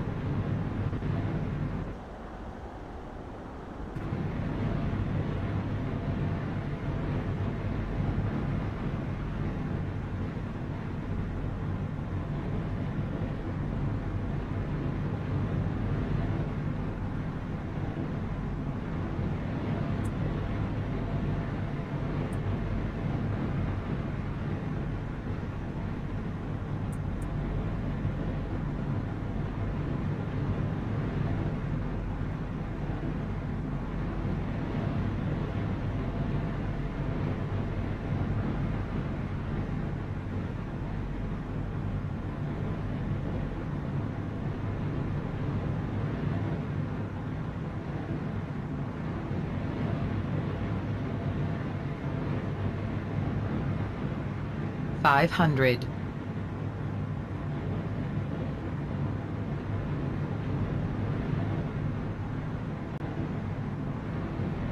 Okay, now that we're on the ground, we're going to be flying mostly low. Said I wanted to come in here and now push things up. Okay, so the terrain level of detail, I kind of still want to keep it high, but we're going to be awful low. And now I want to turn all this stuff up.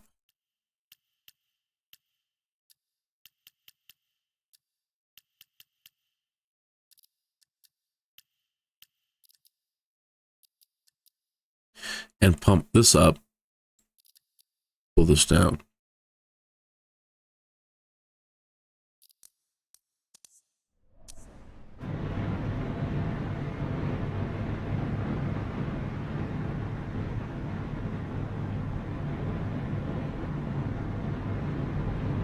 The photogrammetry looks bad.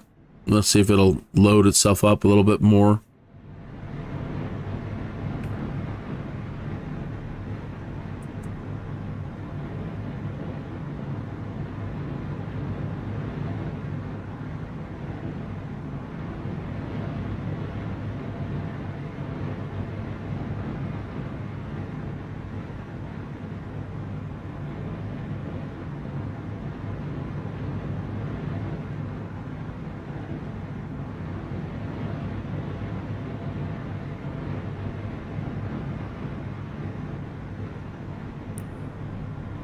Engine malfunction? Really?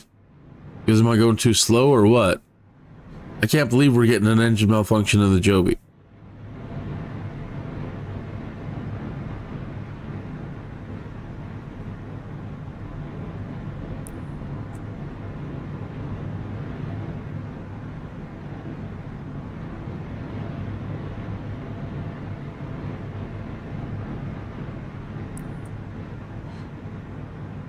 Oh boy, that's not good.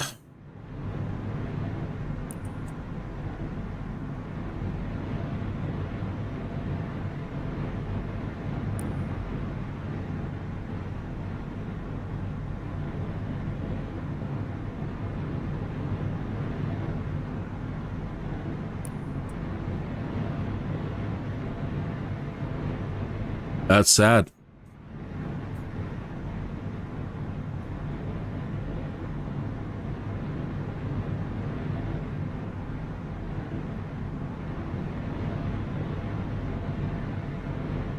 Oh yeah, this thing doesn't use an autopilot. It does something like interceptors.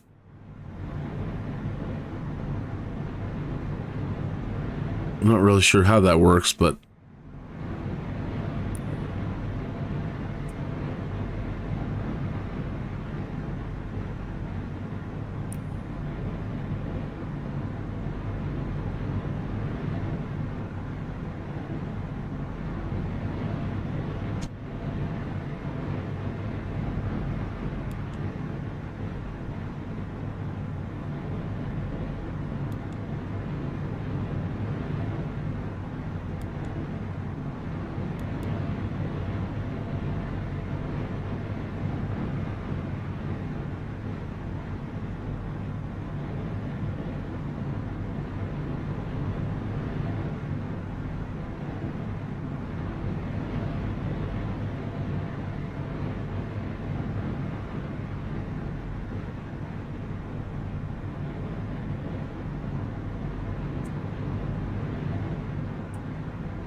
okay.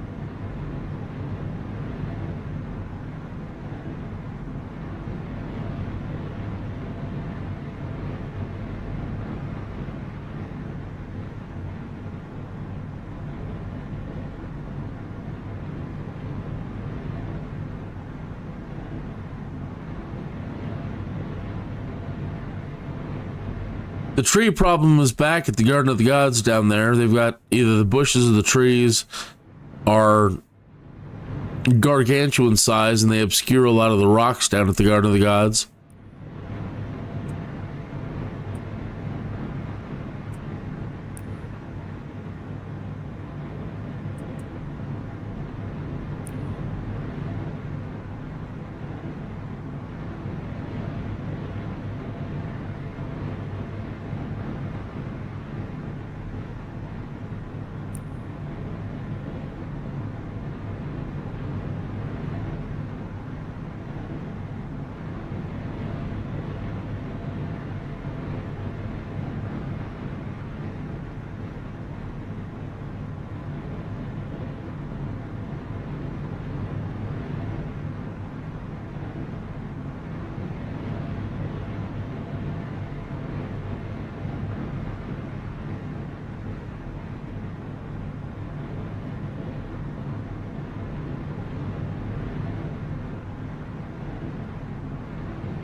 Collective handling climb descents. I think the issue with the engine malfunction happens if you start cold and dark. No, I haven't.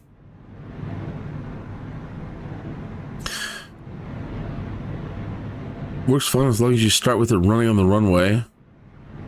Nope, that's not the case.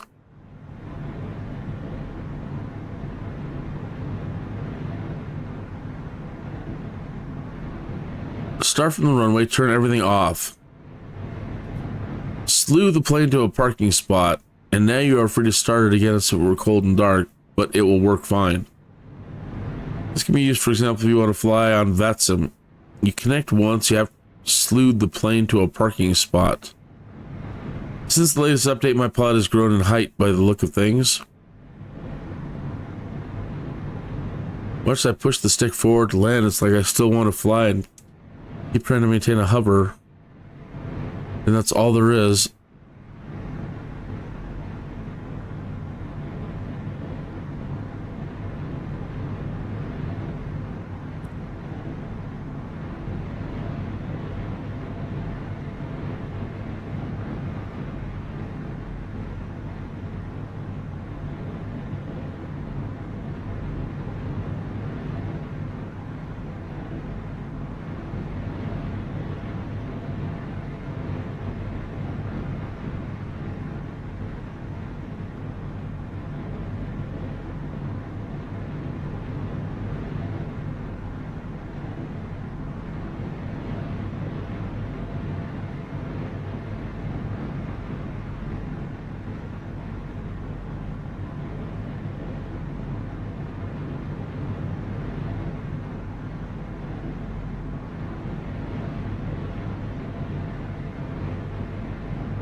Extreme boring career mode.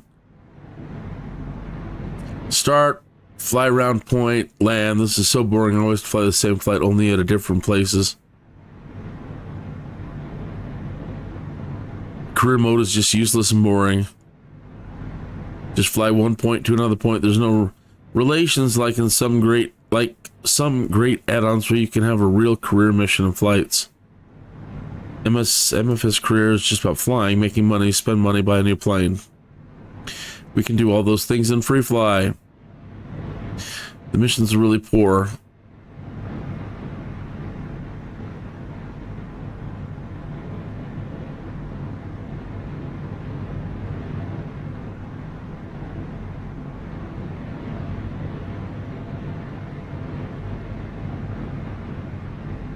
Right?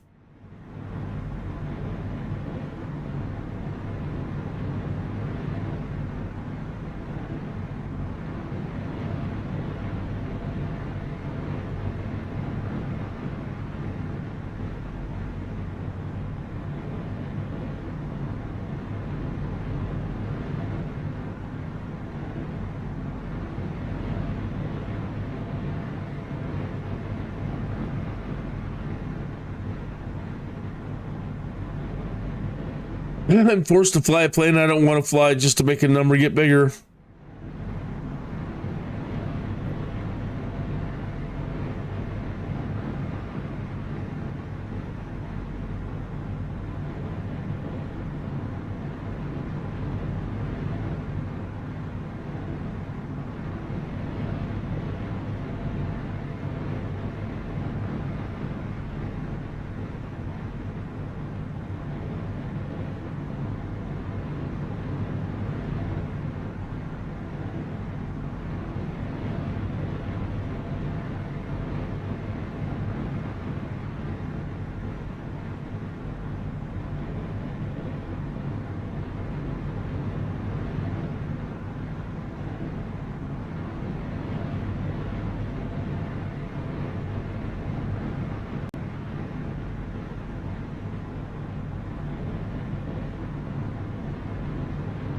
10:30.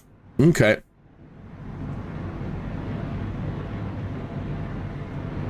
Well, it seems to be running fine now with no real problems. I say it's another engine malfunctions.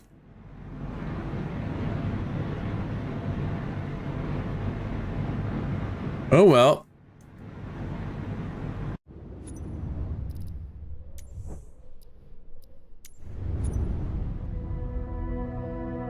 Crazy. So, 10... Okay, so we have an hour, so I'm going to go ahead and wrap this up then. And I'll see you back here in an hour for the community live stream. And we'll see if that works today. So thanks for tuning into the morning flights. And again, I'll be back in 1 hour for the community fly-in. So make sure likes and notifies are turned on, and I will see you shortly.